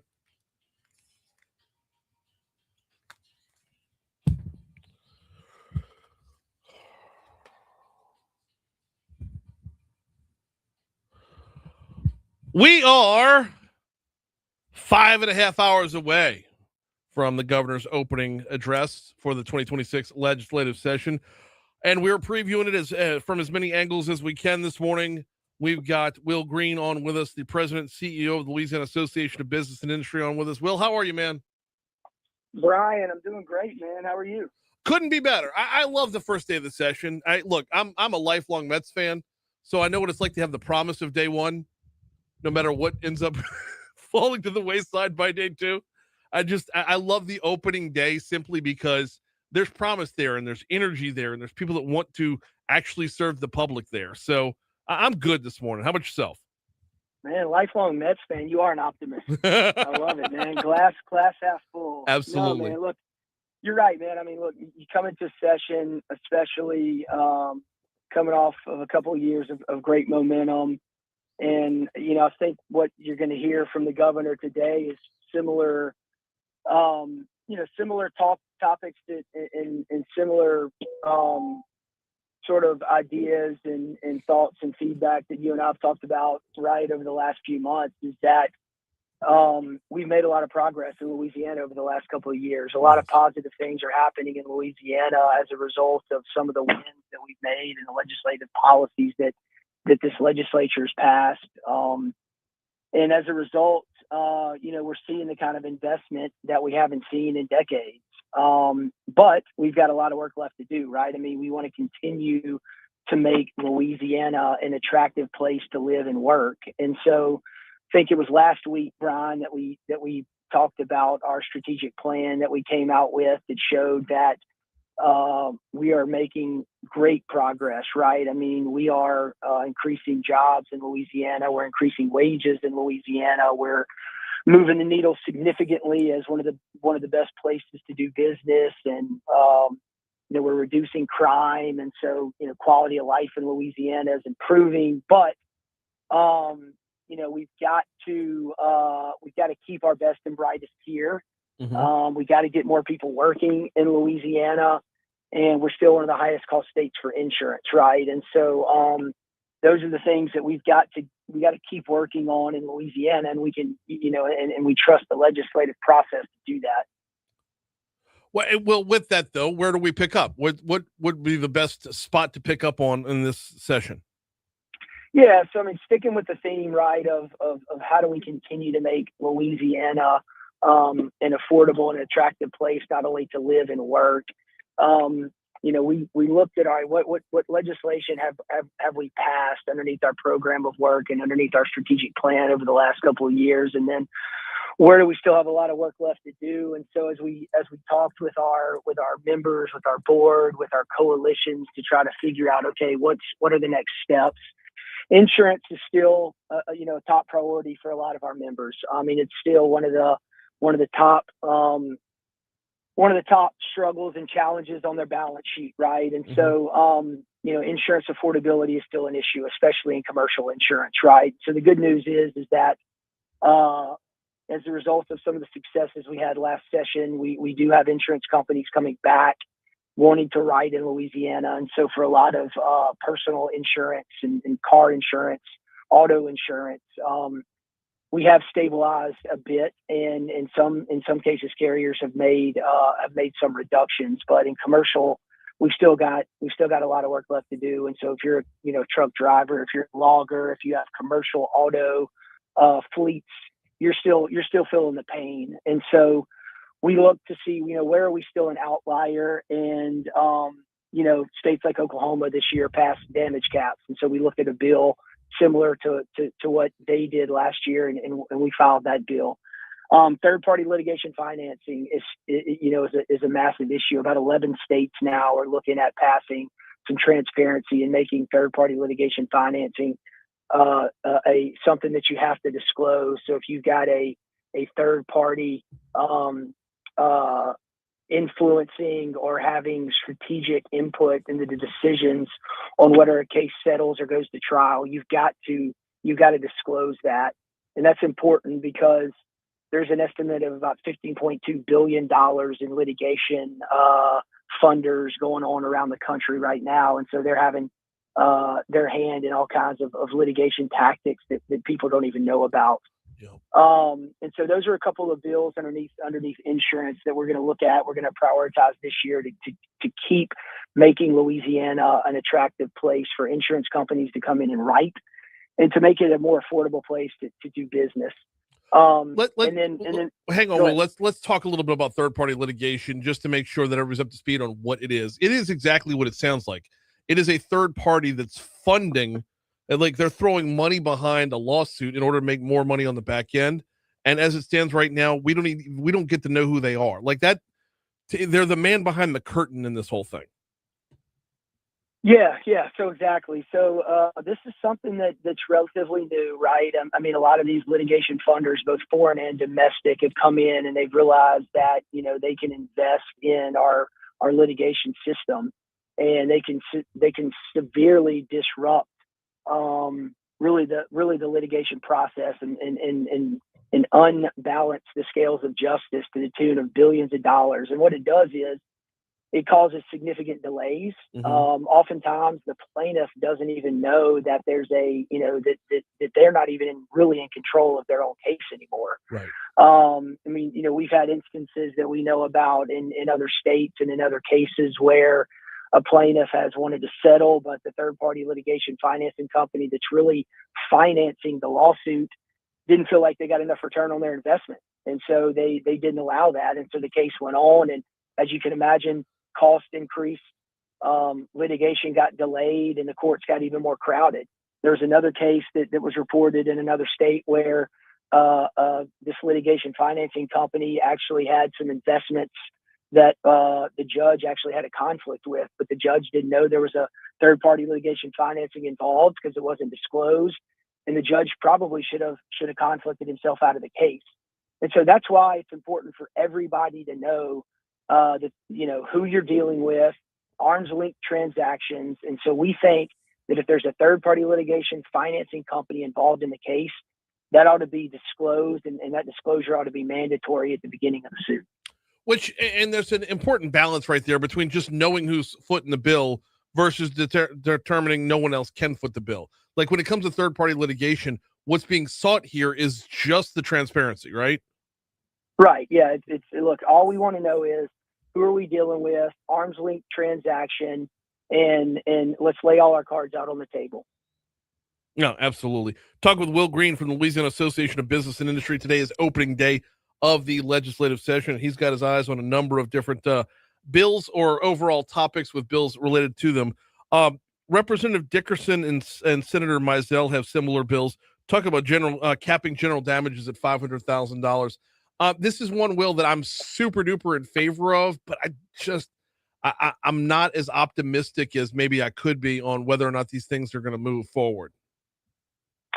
Well, there's been some momentum in other states around this issue. And so I think, you know, we're a little bit more optimistic now that the conversation is going on nationwide around this issue. And so I think, you know, Oklahoma figured out a way to do it. Mississippi has general damage caps. And so I think as nuclear verdicts are on the rise and the reality of these just overwhelming verdicts come out, I think we've got to figure out a way to balance the scales a little bit, to bring some reasonableness in here, to bring some certainty and some predictability into this. So I think Oklahoma had a very reasonable solution to general damage caps. You know, they brought in some exceptions to the cap. They had some creative ways to make sure that, you know, the plaintiff gets some fair rewards, but also that there's some certainty, some predictability, some transparency, and some balancing of the scales. And it's not so, you know, there's some objectivity into it, right? And so that's what we're trying to do here. We're just trying to make sure that the scales of justice are balanced, and that we don't have these runaway verdicts that end up having to be appealed. And oftentimes, look, the reality is they're overturned on appeal, but appeals cost money, they cost delays, and sometimes businesses can't afford to appeal. Yeah, and it's just the overall cost of doing business. That when it goes through the roof through the court system alone, I understand why that scares businesses away from the state. It's got to be corrected. I do like that there's one on each side, House and Senate, so we can get a better gauge of where our legislators at, following what other legislatures around the country are doing. That does present a different perspective. Yeah, no. So, and look, I think it's important to know that these aren't bills that were just kind of come out of thin air, right? No. I mean, these are things that have passed in other states. They've been debated in other states, and so again, we talk about it all the time, Brian. We want to make Louisiana look more like the rest of the country, right? And to make us a more attractive state to do business, right? We do not want to be an outlier in our civil justice system. We don't want to be an outlier in the way that we do business here in Louisiana. And the more we can start shifting us back to a predictable civil justice model, the more insurance companies are going to want to come here and write business. The more insurance companies that are here writing business, the more options that our Louisiana citizens and business have to go and shop their rates. We got 2.5 minutes left with Will Green, President, CEO of the Louisiana Association of Business and Industry. Do you want to talk workforce, or do you want to talk about some of the other items that are up there? I'm very intrigued by what Representative Freiberg's got proposed in looking to make sure that recidivism is at its lowest by preparing parolees to enter the workforce instead of leaving them jobless. Yeah, so look, we have one of the lowest labor force participation rates in the South, Yes, we right? do. And when we've got billions of dollars of projects being announced, we need all hands on deck. And so we think one of the ways that we can do this and think outside the box a little bit is let's provide ex-offenders an opportunity to get back into the workforce, and let's make sure that we do that in a way that also solves that recidivism issue, right? Let's give folks one less reason, or make it a little bit harder for them to go back to the life of crime, right? How do we do that? Well, let's make sure that when ex-offenders leave state prison, they have an ID or they have a birth certificate. Because what's the first thing that an individual needs when they go fill out a license, right? A business says, all right, fill out a job application, and you need a proof of identification. Well, Brian, you and I take for granted we know where our license is, we know where our birth certificate is. Right. A lot of ex-offenders don't. They don't have an ID when they come out of prison. They don't have a birth certificate when they come out of prison. And so when they go fill out a job application and the employer asks them for that, they don't have it. Right. So they get caught in the 1-800 maze of trying to find those documents. A week goes by, 2 weeks goes by, 3 weeks go by, and they're left without, with minimal options, except to go back to the old neighborhoods, go hang out with the old crowd. And we know what happens then, right? And so we think this is a common sense, easy solution to make it that much harder to go back to the old neighborhood, to go back to the old crowd, right? And so it's just common sense. And so it's just one more step to get people easier transition back into the workforce. It gives people jobs. We need people working right now. And then Brian, the other one is energy, right? Yeah. You want to create jobs, and you want to give people a better opportunity to work. Let's embrace carbon capture. Okay. That is to the tune of millions and billions of dollars in already announced projects and projects coming. We've talked about it before, right? The federal government doesn't like giving up control of much. They gave us primacy over these projects because they know that we can do it safely. Yep. We can do it efficiently, and we can do it effectively. Yep. And globally, our customers that we've served for decades as the global leader in Louisiana want it. We can provide it. The federal government has said not only can we provide it, but we can do it efficiently, effectively, and we have the correct geology to do it. And so let's take advantage of it. Let's not send it to Texas. And that's what I was going to say, Will. And I know we're closing out here, but not only did they give us privacy, but we're also on a shot clock now because Texas is begging us to trip and falter on this. Texas is lined up ready for all of this. So anything that we drop the ball on, they're going to scoop up with the quickness. Yeah, so we'll be down at the legislature this year telling the story about the great opportunity, educating not only the legislature but also the citizens of Louisiana on why this is a tremendous opportunity for us to do it responsibly, right? In partnership with locals and in partnership with the citizens of Louisiana. Because look, this is an opportunity not only for our schools, not only for our local governments, but also the restaurants and the hotels and the gas stations that are in these rural parishes that haven't seen the kind of dollars and economic impact that are possible in maybe in decades, Brian. Yeah, totally. 100%. He's Will Green, President and CEO of Louisiana Association of Business and Industry. It's open as of today, Will. We appreciate you stopping by for a couple minutes. Thanks, Brian. Thank you. And we'll continue previewing the legislative session with Moon Griffon at 8:15. Right now, quick break. Coming back, we'll talk to Rev next. Well, got to make good that spot. I ran long. Hey, Mark. Happy Monday.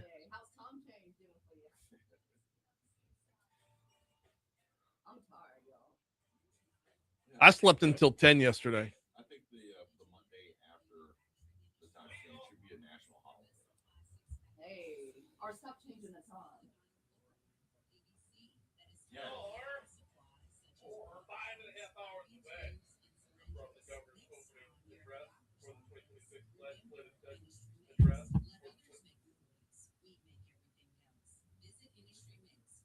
We are 5.5 hours away from the governor's opening address.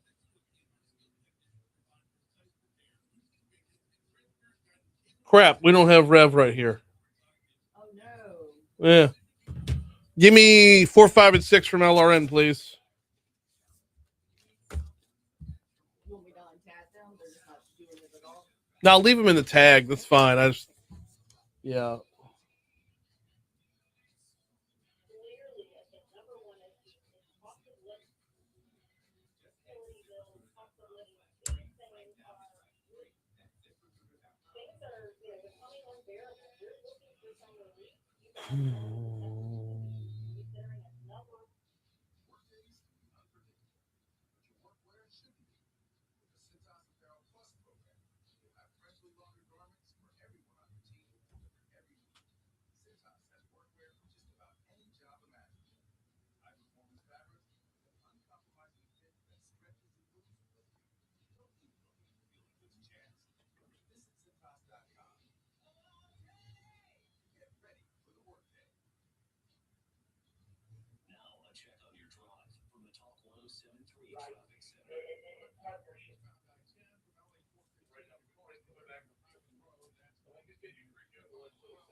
$7:55 Talk 107.3 FM WBRP mornings with Brian Haldane rolling right along.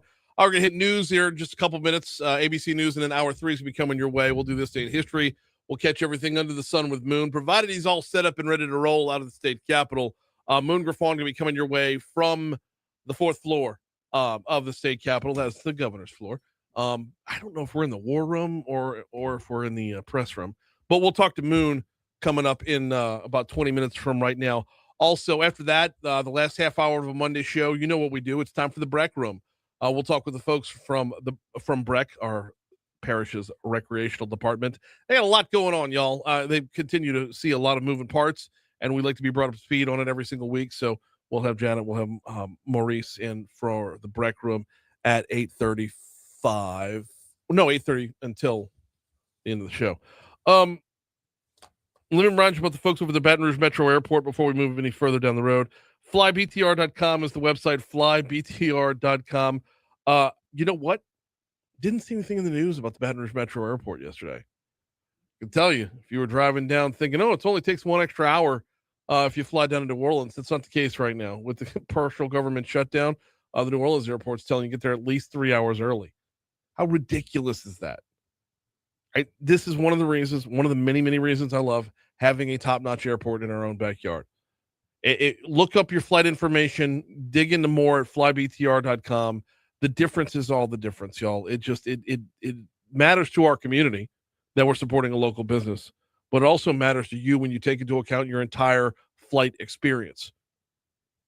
Learn more at flybtr.com. Don't forget the daily flight to Reagan National in D.C. It's there for you. Leaves out early in the morning, comes home. You get your business done same day. Fly out early in the morning, come home in the evening. Learn more at flybtr.com. We were supposed to talk with the folks at Rev in this segment, and they are out at the tournament, at the Dreams Come True golf tournament, and things are getting things are stepping up as folks are showing up for registration and whatnot. So I don't think we're going to be able to connect on that front. Let me just remind you that the folks at Rev are just, I love seeing local partners step up for great local partners. Relationships built like that. We talked with Miss Becky in our last hour, and she was singing Rev's praises, and I'm going to as well. The work that they do locally, it matters. It makes a huge difference. Their service area continues to expand. If you want to learn more, visit letsrev.com, letsrev.com. Yeah, Dreams Come True golf tournament going on today. Obviously a little bit hectic with the storms that rolled through over the weekend.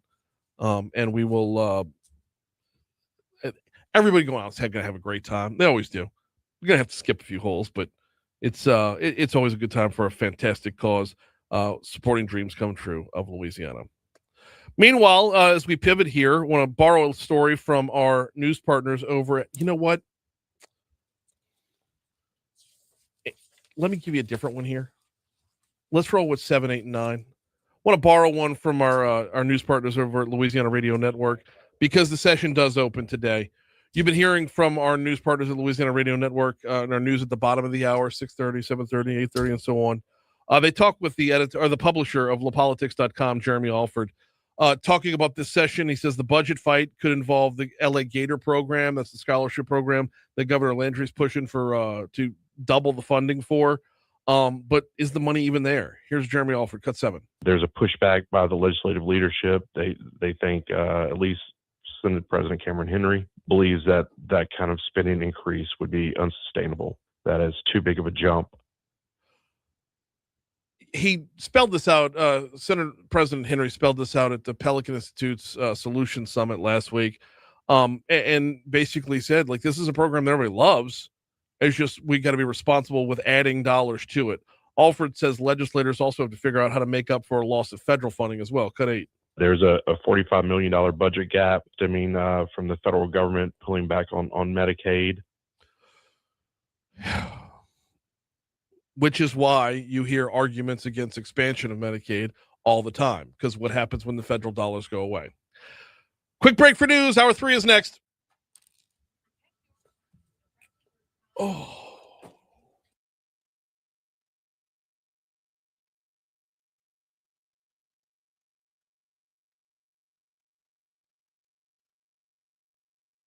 That's not what anybody wants. In fact, I get in trouble when we mute the mics during breaks. You have to turn him off. He's fine.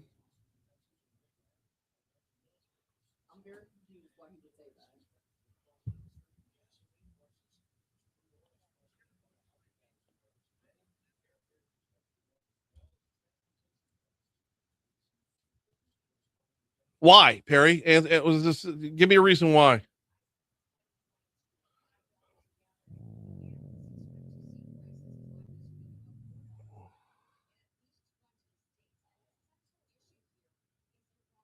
OTV and AFR don't do during the breaks, do they?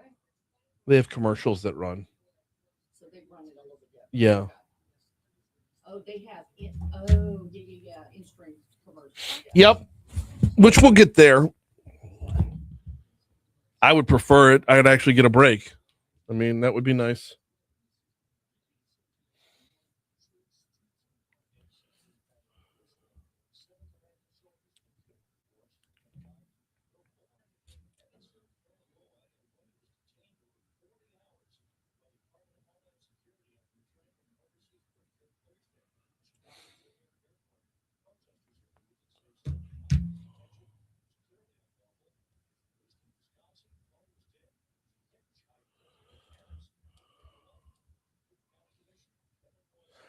So it took me less than an hour while doing a show, by the way, to get an answer to my geological question. Well, not they. It's just being able to piece together information from different spots. No, there are no carbon sequestration projects in Red River Parish, and this is why. This right here is the reason because of that fault line. Well, it's not spelled out that this is the reason, but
traffic center.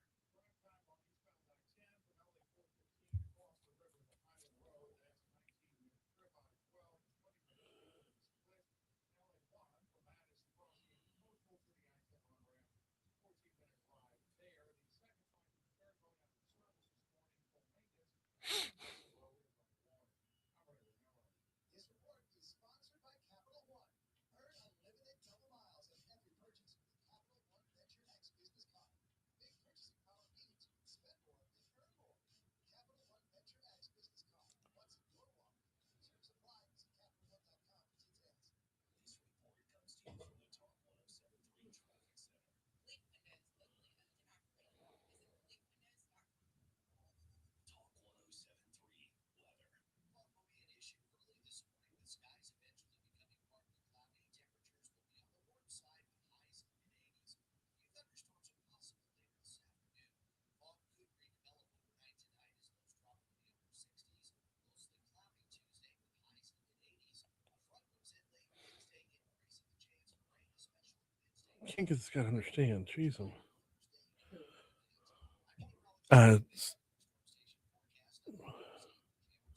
Yeah. My buddy Pat, who lives on the Tangier River, he's like, this is what the river looked like after the rain. This is what it looked like before the rain. And it shows what Smitty's has done. And I'm like, I need a picture from before the Smitty's explosion to see what it looked like then versus now.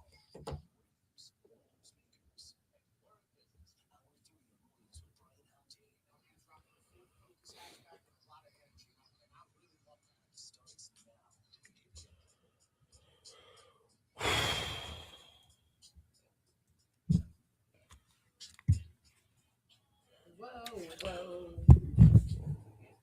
806 Talk 107.3 FM WBRP mornings with Brian Haldane, rolling right along. Brian here with you, Breland producing, broadcasting live from the 180 Pros studio. 180 Pros, not your IT provider, your IT partner. Learn more at 180pros.com.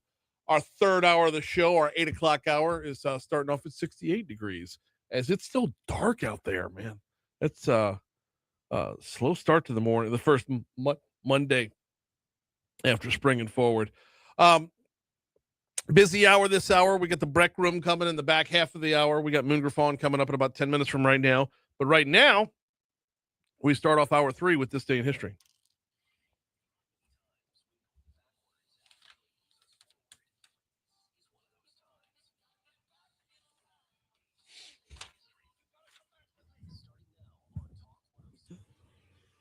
Okie dokie. Way back. It's not the 1800. Couldn't really find anything relevant enough. But in 1933, Franklin D. Roosevelt calls Congress into a special session that launches key New Deal banking legislation during the Great Depression. Okay. 1935, cartoon character Porky Pig appears for the first time. Wait, And you didn't have anything in the 1800s? No, nothing that was relevant enough. The Monitor and the Merrimack did battle today. Okay. Yeah. The marking a new era of naval warfare. This was the two submarines. Okay. The Monitor and the Merrimack. Okay. They did battle on this day in 1862. 1935, cartoon character Porky Pig appears for the first time. I love that. In a short, I haven't got a hat. It's what it's called. That famous, that's all, folks. Sign off has been around that long. Wow. That's crazy. You ever think about when Porky Pig became a thing? I loved it when I was a kid. Yeah. No, I never knew where he got his energy from. Porky Pig? Yeah. That's all, folks. Yeah. He 1930s though, so like he's almost 100. 90 years old. Holy cow. Yeah, think about that for a second. Hey, wait, we got to go back to 1914 first. Okay. Shout out to the Jaguar Nation, by the way, because it's Founders Day for Southern University. Today in 1914 is when the Baton Rouge campus opened, when the Scotlandville campus opened up. Southern itself was, I believe, down in New Orleans for a couple of years before that, but really became Southern University today in 1914. Wow. Yeah. Congrats, Southern. Right? Wow. 1959, the Barbie doll debuts at the American International Toy Fair in NYC. Do you know it was sold for $3?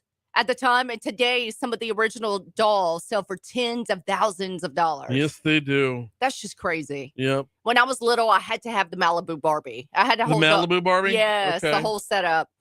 In the year 2011, the Space Shuttle Discovery completes its final mission and lands at Kennedy Space Center. Okay. What else you have, Brian? From the daily standpoint, From the daily standpoint, not a whole lot here. I was the local news was the big one for me. Cool deal. Yeah. You keep it moving. All right, let's see. Notable birthdays today. You have Brittany Snow. She was born in 1986 today. Oscar Isaac. Where do I know her from? Star of Pitch Perfect and Hairspray. And she's also in The Hunting Wives. We've talked about that show. It's on Netflix right now. All right. Oscar Isaac, known for his role in Dune the First, known for Star Wars. He was born in the year 1979. And Matthew Gubble, born in 1980, best known as Dr. Spencer Reed in Criminal Minds. Okay. Who else you got? Oh, Bow Wow today. Bow Wow? Yep. Early Okay. 2000s rap star. I got Juliette Binoche and Bobby Fischer. Okay. Yeah. Notable deaths. Notorious B.I.G. Yep. Man, Biggie. Yep. He was killed in a drive-by shooting in Los Angeles at the age 24. Horrible. Yeah. Also, George Burns passed on this day. Let's see. National Day today. Oh, National Barbie Day. That makes sense. We'll roll with that one. It's better than most. It's I know, like National Toenail Day right. or Red Fingernail Day. Yeah. Yeah. That is this day in history. While we got a second, want to remind you about Neurojust, Neurojust. Neurojust.com is the website if you want to learn more about Neurojust. Let me tell you a little bit about what they do. They treat anxiety and depression, specifically for those who have been treatment resistant. What does treatment resistant mean? Well, it means if the sit down, talk it out therapy, it's good for a lot of people. And if it's good for you, great, keep with it. Stay on your path, stay on your journey. But if it's not for you, maybe give Neurojust a look. Or if you don't like the way the prescription meds feel, if you don't like the antidepressant side effects, or that just you're seeing diminishing returns and how it makes you feel, give Neurojust a look. They specialize in transcranial magnetic stimulation, which is a little bit more like physical therapy for the brain. It targets the parts of the brain that affect mood. And you go in for, a few hands full of sessions, and they'll walk you through the process the entire time. I've sent my mom over there, and she had been, trouble sleeping at night, a lot of brain fog, all these things end up clearing right up for her.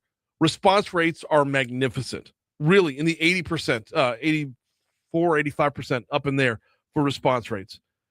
And oh, by the way, insurance picks up the tab. They will work with you from start to finish to make sure you're covered via insurance. Learn more at neurojust.com, Neurojust, neurojust.com.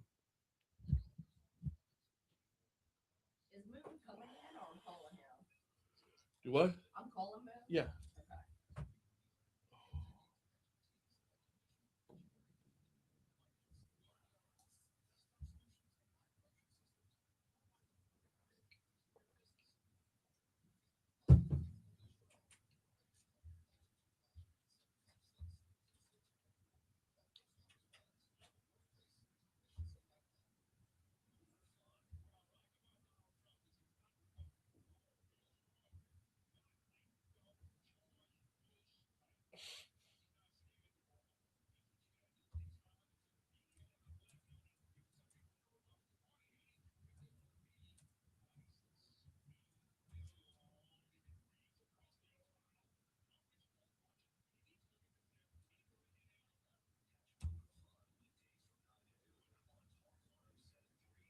There it is.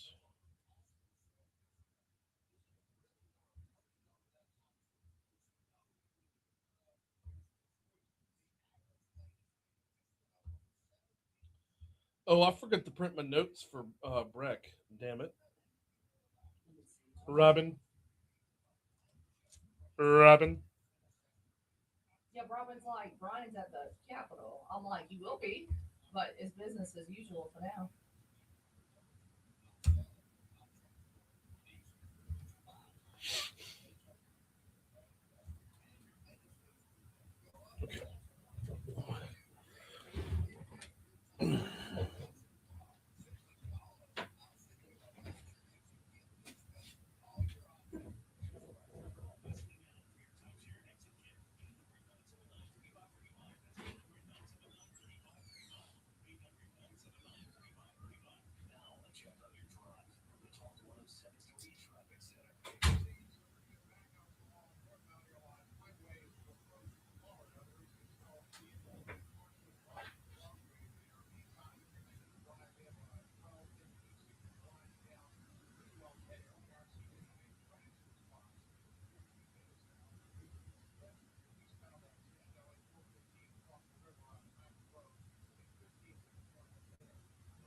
Hey, Moon. Good morning.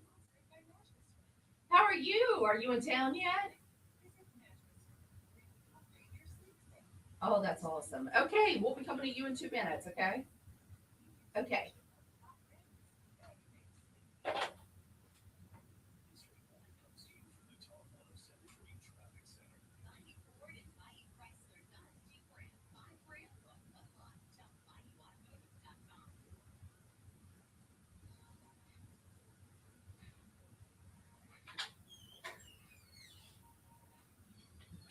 Dun.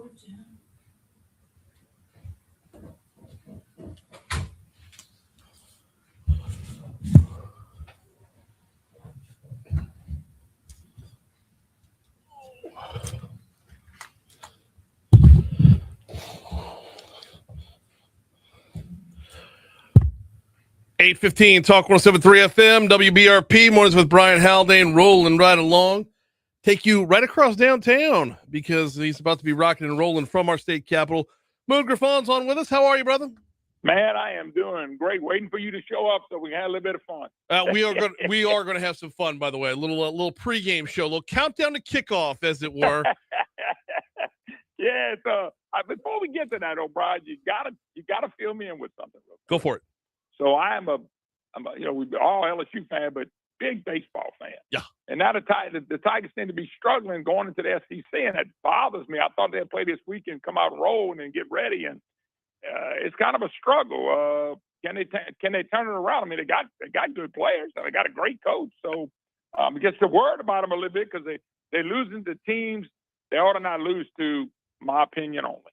No, I'm right there with you. It's baffling to see the bats just lock up the way they have. Because putting out one run a game. I think they're going to face better pitching week in and week out in the SEC than they have been. I might be wrong on that, but that's normally the case for all SEC teams. Yes. Now, therein lies the real question, though, is as you face better pitching, does the hitting get better? Hear me out on this, Moon. It's if you are someone who can hit a 95 mile an hour, 96 mile an hour fastball, something coming at you at 80 or 81 miles an hour is going to look completely different. So I don't know if that's the answer. I mean, we obviously won't know until we get to Vanderbilt on Friday, but I like you am just befuddled by what's been going on with this team. It feels like it should be a much better team than it is right now. By the way, if they go 2-1 in Vanderbilt, it's going to be a gigantic series win to start it off, and I think the confidence to come back. You know, baseball is a different sport than other sports. It is a confidence builder. You're a team, but everything you're doing is individually. Fielding the ball, hitting the ball, running, all that's on your own decision. So it's a unique game. I love the game. I love a pitching duel, but I hope they can go. If they go 2-1, I think they're back on track, and I think it's going to be a good year. I completely agree with you. Because nothing matters except for conference play. It's 1 and 2 don't necessarily mean you're going anywhere, but 2 and 1 would just make them. I think the mindset would be right really quick. At least that's what I'm hoping for. But anyway, me and you got a fun day at the Capitol here until about 1 o'clock, so I'm looking forward. All right, so start me off here. Are we in the press room or the war room to begin with? We are in the press room where I started last year. They had to move us because they had a special event. Yep. So you come to that room. I'm at a table. You can actually set up the table where I'm at, for the last hour, but I got a deal with the internet. You just going to hook it up to yours. Perfect. We good, but we're going to be in this. And I asked them, are we here till 1 o'clock? Kate told me here till 1 o'clock. There's nothing in here planned today. So we good. Excellent. Good to know. Yeah. That way we can direct our legislators as to where they're going once we're up and running. I got a couple of different legislators lined up to come just kind of, chop it up with us because opening day is a little bit different, Moon. There's so much positivity around it. You're not in the thick of all the battles. Nobody's at each other's throats yet. It's just it's a different vibe. No doubt about it. The governor's going to stop by at 10. He said 9. They pushed it back to 10. I told him we're going to be here to 1. Whatever time he wants to come, I'm sure somebody will wait. I let a bunch of representatives, Nancy Landry, people like that know. I think she's going to try to come about 12:30. Liz Murrow may stick her head in. I have no idea what time all these people. I just told them come by. We'll put them on. But, Brian, I was looking at some things in the session. Carbon capture is going to be a big deal, something I think a lot of people would like for it to go away. I know Texas would. Sir? I know Texas would, for sure. Oh, yeah. Well, you might be right on that, but the Gator Scholarship Program is a big deal. What kind of agreement can they come to on the funding? Cameron Henry's Senate president. He's for getting rid of the whole thing. And I know they're worried about money, but it'd be the first time they ever worried about money in this building. And then the other things, we always deal with education, but I was reading a story about higher ed. I don't know overall if the numbers are not down pretty good, which means money. I'm talking about maybe revamping that. Curious to see if anything gets done with that. Normally when you touch the universities, you get beat up. Right. Yes. and that's gonna present such an interesting question, especially now with so much movement in Governor Landry getting a lot of his people set up over at LSU, which, by the way, is a prerogative of every governor, and it always has been. So I'm not like calling out the governor for that. That's that every governor has had that privilege. So but let's be blunt. Out of all the universities, I would think being your flagship by far. Yes. I would think that would be the ones that would be taken care of. But like anybody else, if the numbers are not there, they gotta adjust some things too. That's not to cut. You're not trying to cut the content in universities out. But my beef was always that we had too many. If we're never going to address the numbers, we're never going to be able to address the money situation. It's the way it is. And I've been talking about this for 30 years, and nobody listens. And I think it's a problem. Well, because we all agree it's a problem. It's just a problem that nobody could solve. Because who's getting cut? Which of the universities around the state do you think needs to shut down or move from a 4-year to a 2-year? It's never going to be LSU, right? The traditional black universities. I don't know if you can touch either one of those. I'm just being blunt with you, right? But all other universities, yes, sir. No problem. All other universities, they can actually look at the universities and see what's good and what's bad. And look, maybe you don't get rid of them, Brian. Maybe what you do is you go in there and you downsize them and right-size them, so to speak. And that would be legitimate.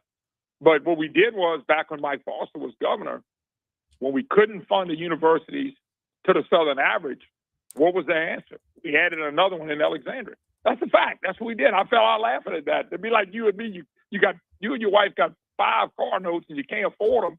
And the answer is go buy a Rolls Royce. It don't make any sense. Well, first of all, I appreciate that you would compare any university in the state to a Rolls Royce. But my plan would be different, Moon. Instead of looking to downsize or right size, I would look to specialize. And like, say, Northwestern State, okay, that's going to be our state's nursing university. Southeastern Louisiana, that's going to be our state's education university. Like, if you break it down in that regard, you're sending people to get really, really good at one thing from one particular place. Okay, when I say right size, downsizing, you're just using different words, but I like what you're saying. What it does is you might have to give up a few sports programs and all that stuff, but you got to remember, we're just talking strictly about one thing, what you can afford. Right. When you look at the Haldane budget, it's what you can afford. When I look at the Griffon budget, it's what we can afford. We can't afford what somebody that's got a lot more money than us can afford. Right. But in Louisiana, it's what we can afford. Now, Brian, one of the things that, and I'm sure you heard me enough, it would say fussing, bickering, whatever you want to call it. I always wanted to concentrate on the money side, where we make money, where people stay here, businesses grow, they prosper. And so when that's taking place, guess what you have? You got tax revenue to do whatever you want to do. We've not focused on that. And I think Governor Landry and them have done a pretty good job of focusing on that, which Edwards for 8 years didn't do it at all. So it's something I wish we'd have done 30 years ago. Our climate situation, our lawsuit abuse climate, I think has affected. So I just don't think you can have 15, 14 universities in a state our size. I think the number's got to be somewhere between 5 and 8. And you're right. Who's going to shut it down? Well, nobody wants to shut it down. But most universities live off state and federal tax dollars. Is how they survive. Well, and if you ain't got the money, what do you do? Right. But to follow up on that, though, when you specialize, you can target federal dollars, you can target grant dollars, you can target research dollars in those particular fields. It would be great if, instead of educational dollars being spent, or let's say if McNeese were to specialize in, I don't know, petroleum engineering, or UL Lafayette does petroleum engineering. If all of that is funneled into Lafayette, then Lafayette will succeed, and success will beget success, because you're only focused on one thing. Yeah, the thing about it, and it's a good point. The thing about it is, kids will look at schools if you become that school that specializes in one or two things. Mm-hmm. Now you got students that do that want to become whatever you're specializing in to go to your schools. You might pick up more kids not only in the state but outside the state. Right. But there's an answer. The problem is nobody wants to get cut. Everybody thinks we got an unlimited amount of money, and we don't. And that's been a problem. So once again, education funding. I remember back in the Mike Foster's day, we started another university. We couldn't fund what we have. That just never made any sense to me. Which one did we start under Foster? Alexandria. Alexandria was a 2-year school. Yep. That turned into a university back in Mike Foster's reign because Charlie DeWitt became the speaker. He got rid of Hunt Downer. Hunt didn't want to pass the tax. The Stelly bill, no sense in confusing people. It was all part of that.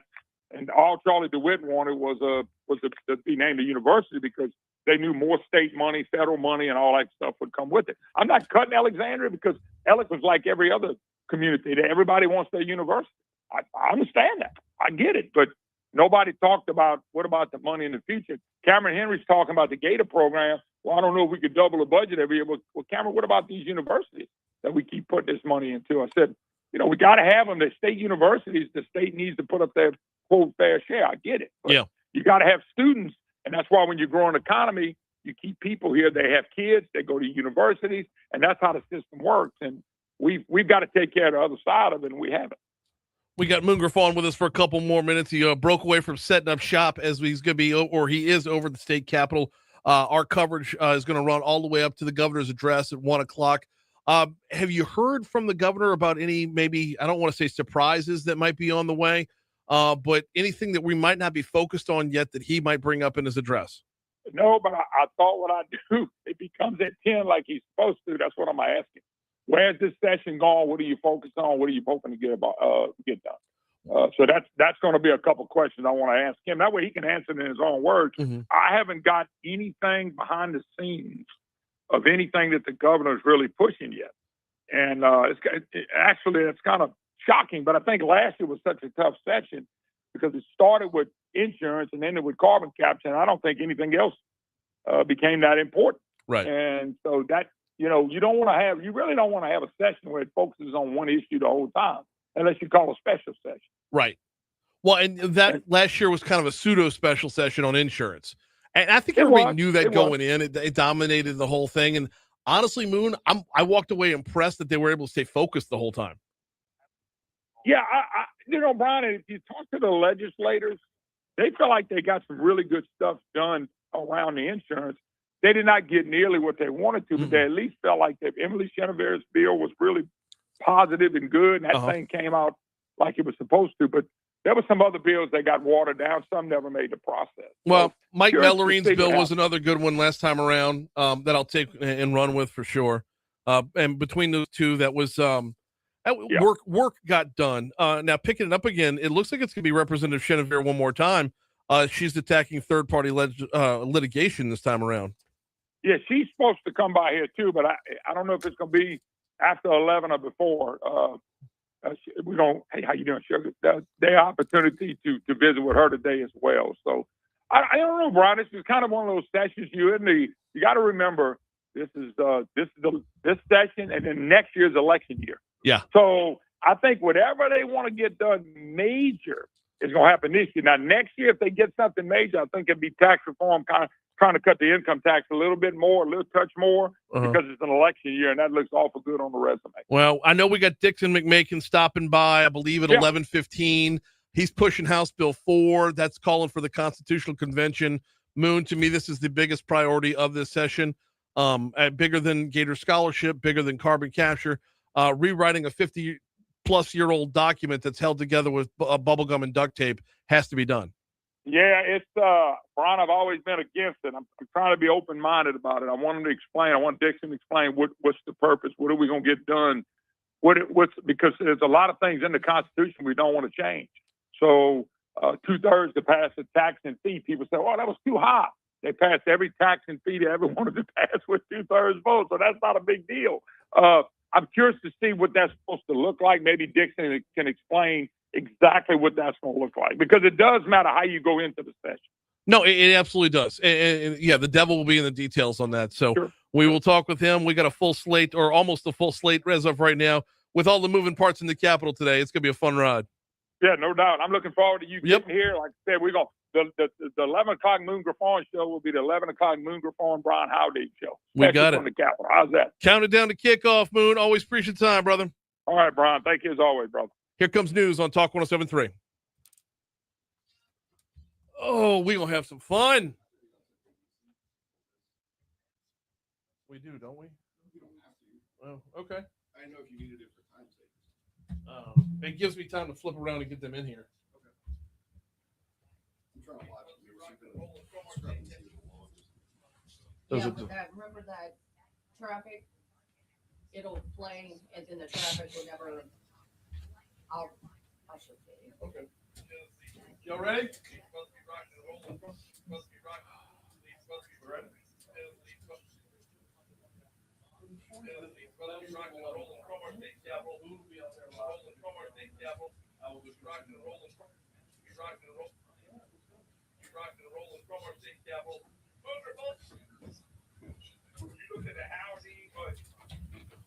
I really wish you knew how to say my name. Yeah. Haldane. Yeah. Good morning. Hey, y'all. Thingamajiggy. I need to get one. Yeah, no worries. Can you pass this? Thank you. Stay there.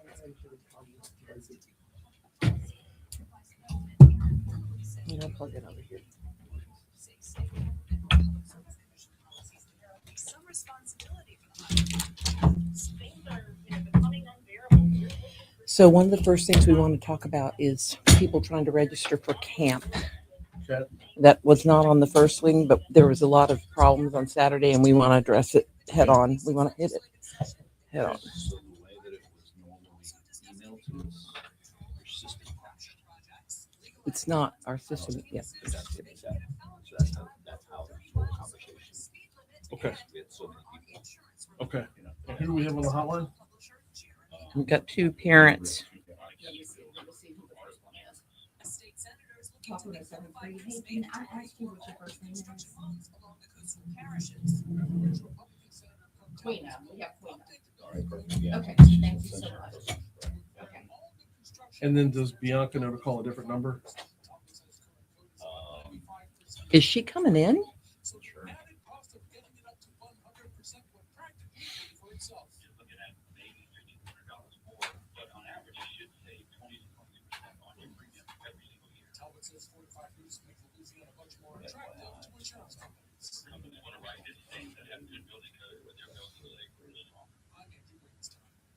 Is hosting the South Conference men's and women's basketball tournaments for the fourth straight year this week. Sports Information Director Matthew Yeah, Burnett. yeah. So it's this one. That was what I said about. You'll see how it's hot.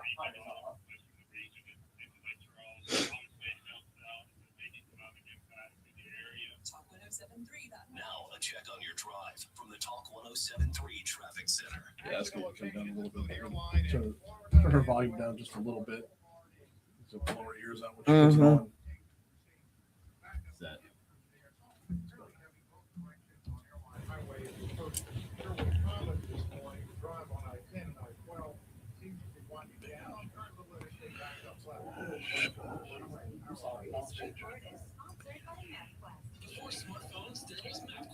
It's probably, you know what? I think. Y'all taking traffic report somewhere at about 50, right? Yes, I think it's that So, one. so that one comes back later. Get this little spot and you go into the wait. You want me to come back to you or just go straight to the open? Go straight to the open. Brittany. Well, I'll be watching. Okay, thank you, Kane. That's Robin. Yeah, I'll give her another number. Hang on. Here you go.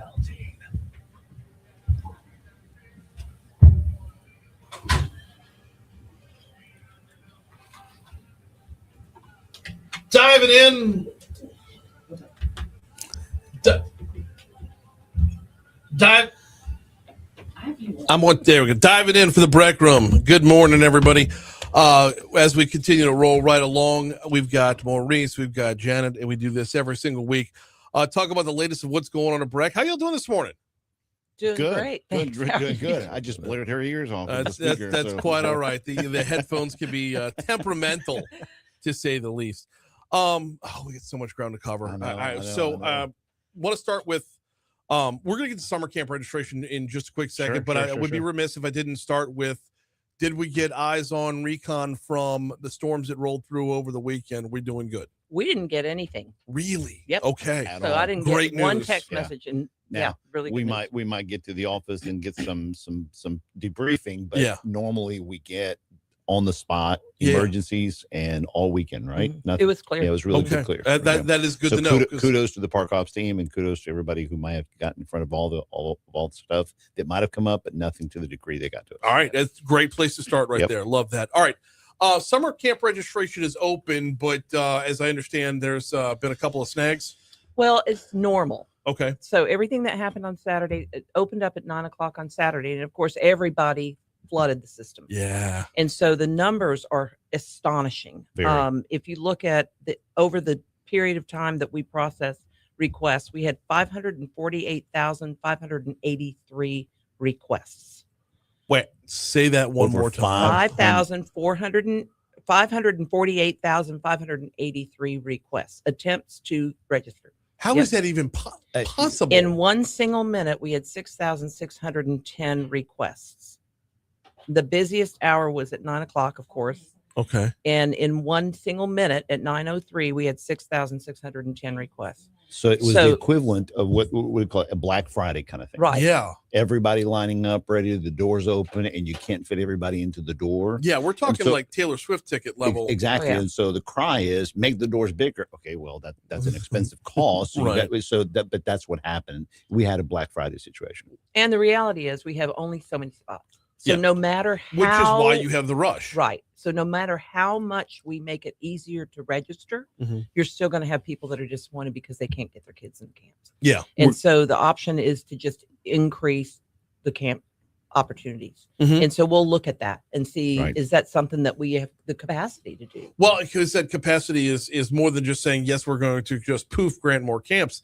That has to revolve around workforce as well. I mean, and y'all are, if I'm Correct. not mistaken, you're already hiring for the summer, correct? Oh, Correct. yeah. Oh, very much Yeah. so. And that's, Very much yeah, so. one of Very the much so. things we're looking for camp counselors right now. Yeah, we're going to also look at other venues or different approaches, a lottery system or something. But trying to get ahead of this is crucial. But the fact is that it's a very popular program, Mhm. very well received, and again, it's a Black Friday situation in which it just creates a large crowd. Well, and the camps are so varied as well. Right. Is if you're not in it for your top pick, there's options 2, 3, 4, and 5 that are available as well. One other note on the camps before we move on, and that is how people are approaching getting at them. If they're on the city webpage as opposed to the Mhm. whole BREC webpage, Mhm. does that change how it's viewed? Well, it's a lot easier now.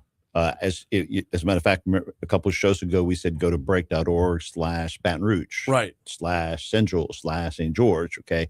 On each one of those pages, scroll down the bottom, and now we have all of the events and programs at the bottom of each page. Okay. By calendar, so it's a lot easier to find the camps around you when you're on that page. It's a lot easier to find. Okay, as opposed to going to like a full-on camps page, which is going to include everything. It's got everything, but that's also another way. And also, if you're interested about a particular camp, just go to the search field and type in the name of the camp. Yeah. Try a lot of different, ways Right, to look I at mean, it. Yeah. great example. Like Yeah. if you live in Central but work downtown, you come up Central Thruway, make a right on Florida, you can take advantage of the camps that are right there by headquarters. Exactly. Right, So if exactly. you know what camp you're looking for, just search it that way. But if you don't know, go to the central page and then let's see what camps are in that area. That page just got updated last week. Yeah. For the purpose of for the folks who don't have a specific camp in mind. Absolutely. One thing I also wanted to mention was this: BREC employees who are registering their kids for camp, Mhm. including my daughter's children, my grandchildren, all had to go through the same process. Yeah. So we didn't get a jump ahead to be able to get our kids registered. Right. Everybody had to get on at 9:00 that morning Mhm. to get their kids registered.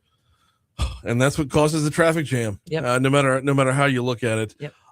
We got a couple of guests we're going to get to in just a little bit. I do want to take a look at a couple of bigger initiatives that y'all have been working on lately. First, the survey for the City Brooks Park and the lakes. Where is that headed? What are we looking at with the closing of the survey? So the survey closed a week ago. We received the data, and we've spent the last several days, a good portion of last week, mining the data, understanding the data, combobulating the data to basically understand what is it saying. Mm-hmm. And we're going to be doing that even more so, diving in further deeper into it this week. Mm-hmm. And we have a steering committee on Friday, which we're going to present the findings in that survey, and then immediately after that, going to release them to the public on Friday. Released to the public Friday. Correct. So we had over 1,000 survey participants that took the survey, and it was great. I mean, we were hoping for 1,000, and so we hit our number and went over. And the survey age groups are very varied. So we had people from 20 all the way up to, seniors. So excellent. Yeah.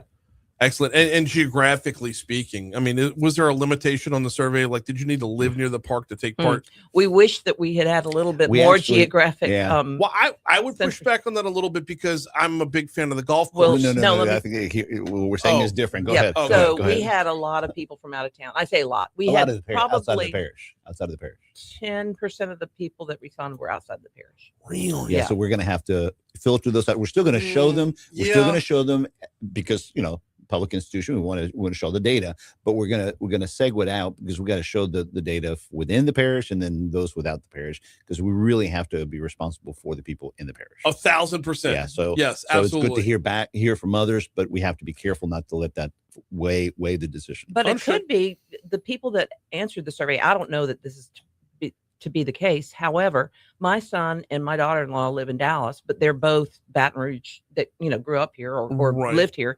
And so their interests as well. I don't know that they took the survey, but shout out to them. They're here this week. And, correct. Hopefully listening to us. Yeah. So we're all reading all those comments as well. It's just right now this week we're going to make decisions as to what do we do with those folks from outside. That is a tough nut to crack because on the one hand, if they utilize the park system to begin with, you don't want to discourage that. But hey, I'm a taxpayer in Baton Rouge. My voice needs to be louder than the tourists. So since Janet and I started in June, one of the key phrases we hear is go to. We want our parks to be the go-to place. Yeah. Okay. And that means attracting people from outside the parish. Yes. And so that's probably why we're getting more feedback and input from outside, because we may be crossing that threshold that we are becoming much more focused about improving parks to become a go-to place from outside. Well, and there's a great story real quick on City Brooks Park.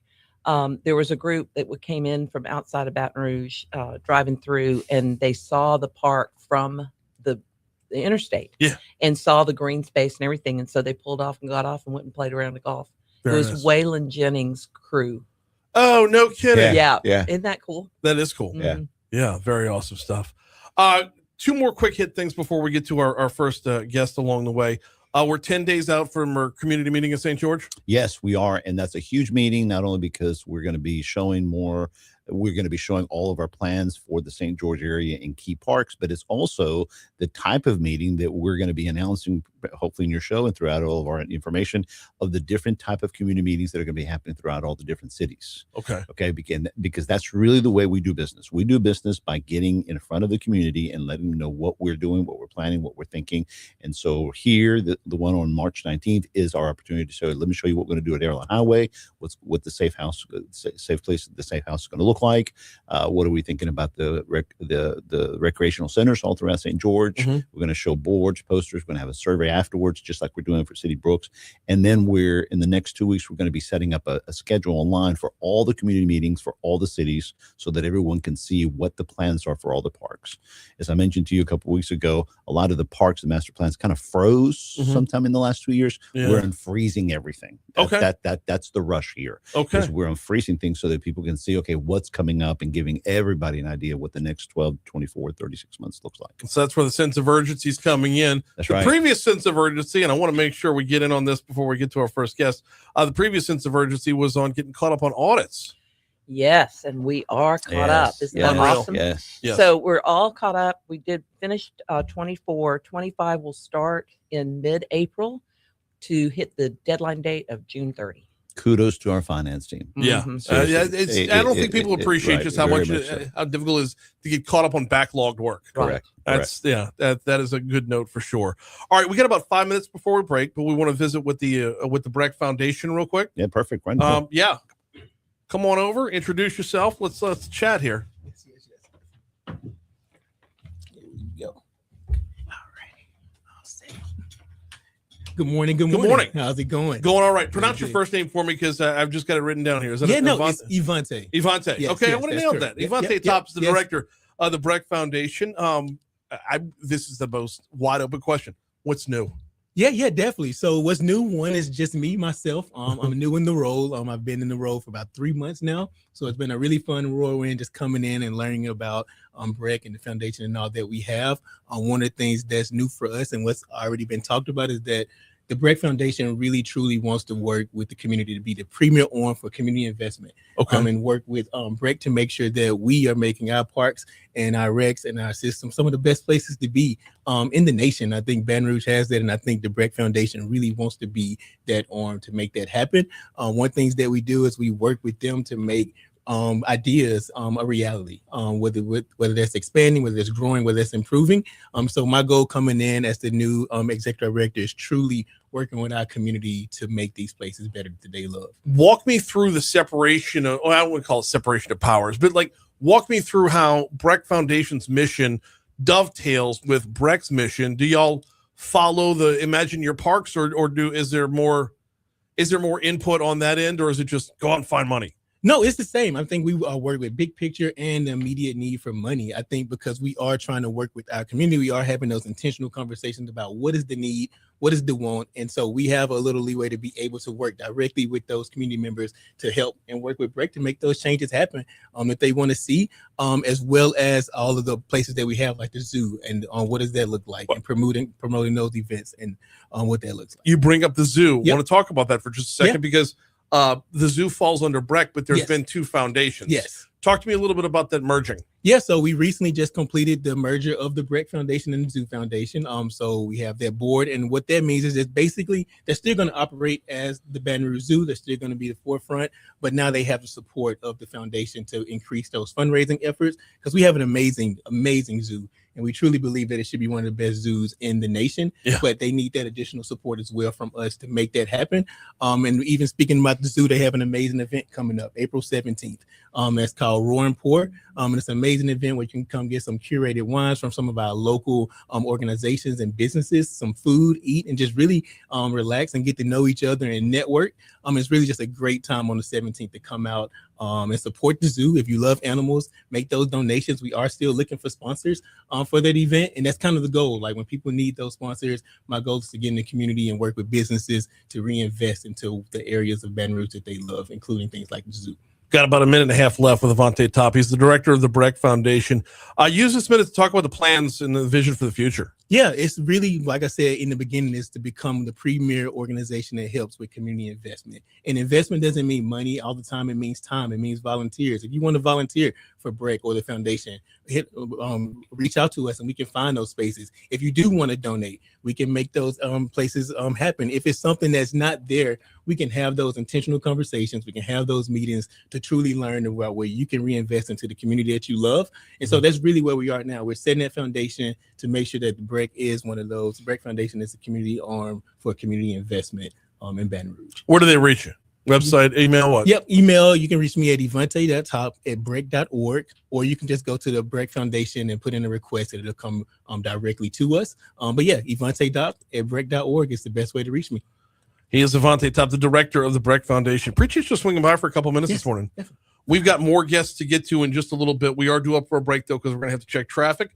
On the back end of our traffic, we will talk. We'll talk a little bit about the camps that are upcoming and the impact that the camps have had on the youth in Baton Rouge. We've got Bianca London and Aquina Grant both going to join us in just a little bit. Right now, you are listening to the BREC Room right here on Talk 107.3 FM. We will continue next. Are we going to miss out on the... am I going to walk this up to the spot, or are we just... Yeah. I'm trying to figure out. Yeah, we're gonna walk right up to your money now. I'm gonna take your money now and come back to you. Okay. I think we're over by about 10 seconds on your money now, huh? Yeah. That's on me. I did that. 15-ish seconds. All right.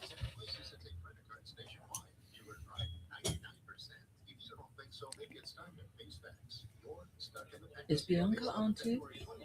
Yeah, both of them. Yeah. Comes to you from the Talk 107.3 Traffic Center. Brandon Haldane here. Pick your color, pick your style. So Queen's child is what they call it. She's in the sunshine. Okay. So just to give you that. And Bianca's. Oh, my bad. I just saw this. No, that's okay. Right. Yeah, one of them's been on hold for like 20 minutes. Oh, But that's all right. It's okay. I just followed the rundown.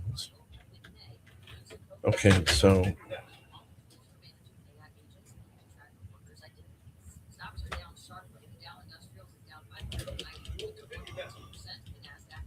yeah. Oh, can't start yawning yet. It's the time change.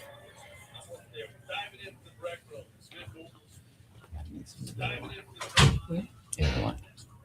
Airline?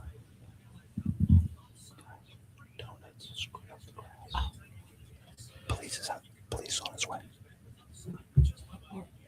Airline. I'm letting Mary know about it.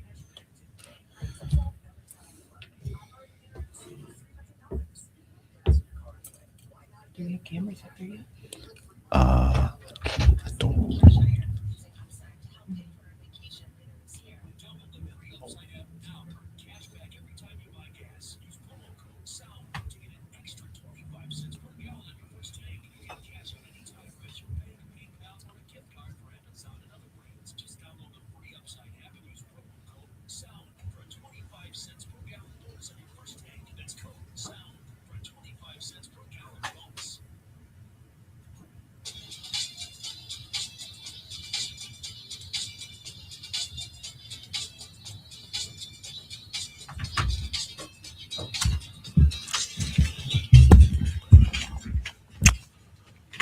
.852 Talk 107.3 FM WBRP.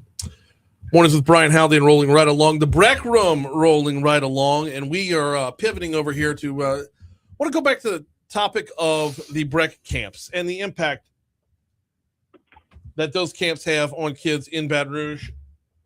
Welcoming to the show, we've got both Bianca London and Aquina Grant on with us. Good morning. How y'all doing this morning? I don't think they're hearing me. Am I on offline? There we go. Good morning. How y'all doing this morning? Hi, good morning. Good morning. Glad to have you all on. Bianca, Aquina, glad to have you all on. Want to talk with both of you, but I want to do this individually if we could. We're going to start with you, Aquina, if that's all right. Your child is in the Sunshine program, correct? Correct. Tell me what the Sunshine program is, what it does. So the Sunshine Camp is an adaptive camp for kids on the spectrum. So Kingston does have autism spectrum disorder. He is a rambunctious 10-year-old, and we are going into our 5th year of being with the Sunshine Camp. What is it about the camp that keeps bringing y'all back? Definitely the activities. So every week when they come in, they have a schedule of, field trips that they're going to take, activities that they're going to do. He has an opportunity to interact with his peers. And so I've been able to see my son just grow leaps and bounds over the past couple of years. We went from him going, not even being able to introduce himself, or, he'll sit and parallel play with other kids. And now when he walks in and he recognizes those faces of kids that he's been at camp with for a couple of years, he goes right up to them and he's glad to see them, and he looks forward to going to camp. They go swimming, they go to the zoo, they go to the wild animal park. I mean, the list just goes on and on. It has just been so valuable for my son. When it comes to, and for those that that aren't familiar with the autism spectrum, talk to me a little bit about how important it is to have reinforcement of that growth and development, because summertime rolls around, you don't want things to drop off and he goes back to square one. Absolutely. So you don't want, your kids, I'm gonna use the word stale, right? So they're not in school, they're not interacting, and interaction is so important for kids on the spectrum, so that they can socialize, right? So Kingston has a hard time holding a conversation. Right. If you ask him a question, he'll respond, but he won't engage with you. So being in this type of environment gives him the opportunity to engage with others. He's engaging with his peers. He's engaging with the camp counselors. Yep. And so it just keeps him in a flow of, interacting with people over the summer. And that way, when he goes back to school, he's right back into it. And he didn't have an opportunity to fall off and be stagnant. Want to pivot over, talk to Bianca London. Bianca's son Isaac is in some of the younger camps, the 5 to 10-year-old range. Bianca, welcome. How are you? Hi, how are you? I'm well. I'm doing well on this end as well. Talk to me a little bit about your experience with the BREC camps and what you've seen in Isaac as a result of them. I've had similar experiences, the daily routine, the level of activities. He loves to play, and the amount of children is a great aspect for him because socialization is important for Isaac as well. And not only Isaac, my previous 2 children also matriculated through BREC camps during the summer. I needed that community help to have them active throughout the summer to wear them out so they wouldn't wear me out. We got Bianca London with us and Aquina Grant. Bianca, one more for you, and I greatly appreciate you hopping on board this morning. Talk to me a little about the level of activity. Yes, wearing them out, and every parent knows this. Wearing them out is important, but making sure they're getting something out of their day as well. Oh, yes. The STEM activities from last summer, he learned as well. Some of the counselors were actually teachers from his school. Really? So, and my daughter's school. So that was great to see K through 12 teachers become camp counselors, and we formed relationships. My middle child, she knew Isaac's camp counselor because she was her camp counselor. So the consistency and the familiar faces, the children love that, and they need that. Yeah, I mean, the socialization part is unbelievably important, but the continuing education part is as well. Those both fall under the same level of priority, or at least I know as a parent, that's where we were at before.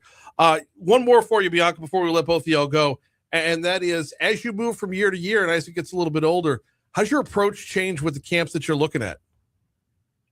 I'm looking for something different. He does love trying new things. So the Bluebonnet Nature Swamp, we've never tried that camp out. Okay. And just perusing the different options. There's the horse trails, there's the horse camp, just different varieties. But as your guest said at the top of the hour, those fill up fast. And I checked the website, and you have to be ready, and you have to be at your computer. You have to be persistent because the most popular camps, they do fill up fast. And so I would encourage all of the parents to flood the wait list. And hopefully we'll have enough people so that more counselors can be hired and we can provide those experiences to more children. Bianca, Aquina, thank y'all so much for hopping on for a couple minutes this morning. Thank you. Thank you. So Appreciate it. Absolutely. Janet, before we close out, I want you to follow up on that, talking about the wait list there. Right. Because what that does is it sets y'all up to know, and we got 1 minute to go, Right. But it sets y'all up to know about hiring, about resources, about time management and all these other things. How important is the wait list? Well, that's going to determine how we go forward, especially for next year. But we also do camps all throughout the year, so it's not just limited to the summer camp. So we have look at that, and then we have to look at the facilities, because one of the challenges that we have is the facilities need to have air conditioning, and we have our rec center transition plan will address a lot of that with the new rec centers that have AC in them, but those are going to be coming in over time. So we have to be able to see if we have enough facilities to be able to provide camp for kids with air conditioning. That was one of the challenges that we had last summer, is we had some camps that were in rec centers that didn't have AC. And so it was a challenge for kids. And in the meanwhile, just be persistent with it. If you're trying to register and you've been unsuccessful thus far, get in there. If you're on a wait list, you're on a wait list. At least it's pushing you in the right direction. Maurice, Janet, we're straight up out of time. Thank you all so much. Brian, very much. Absolutely. All right, we're all done here. Moon's next. We'll see you tomorrow.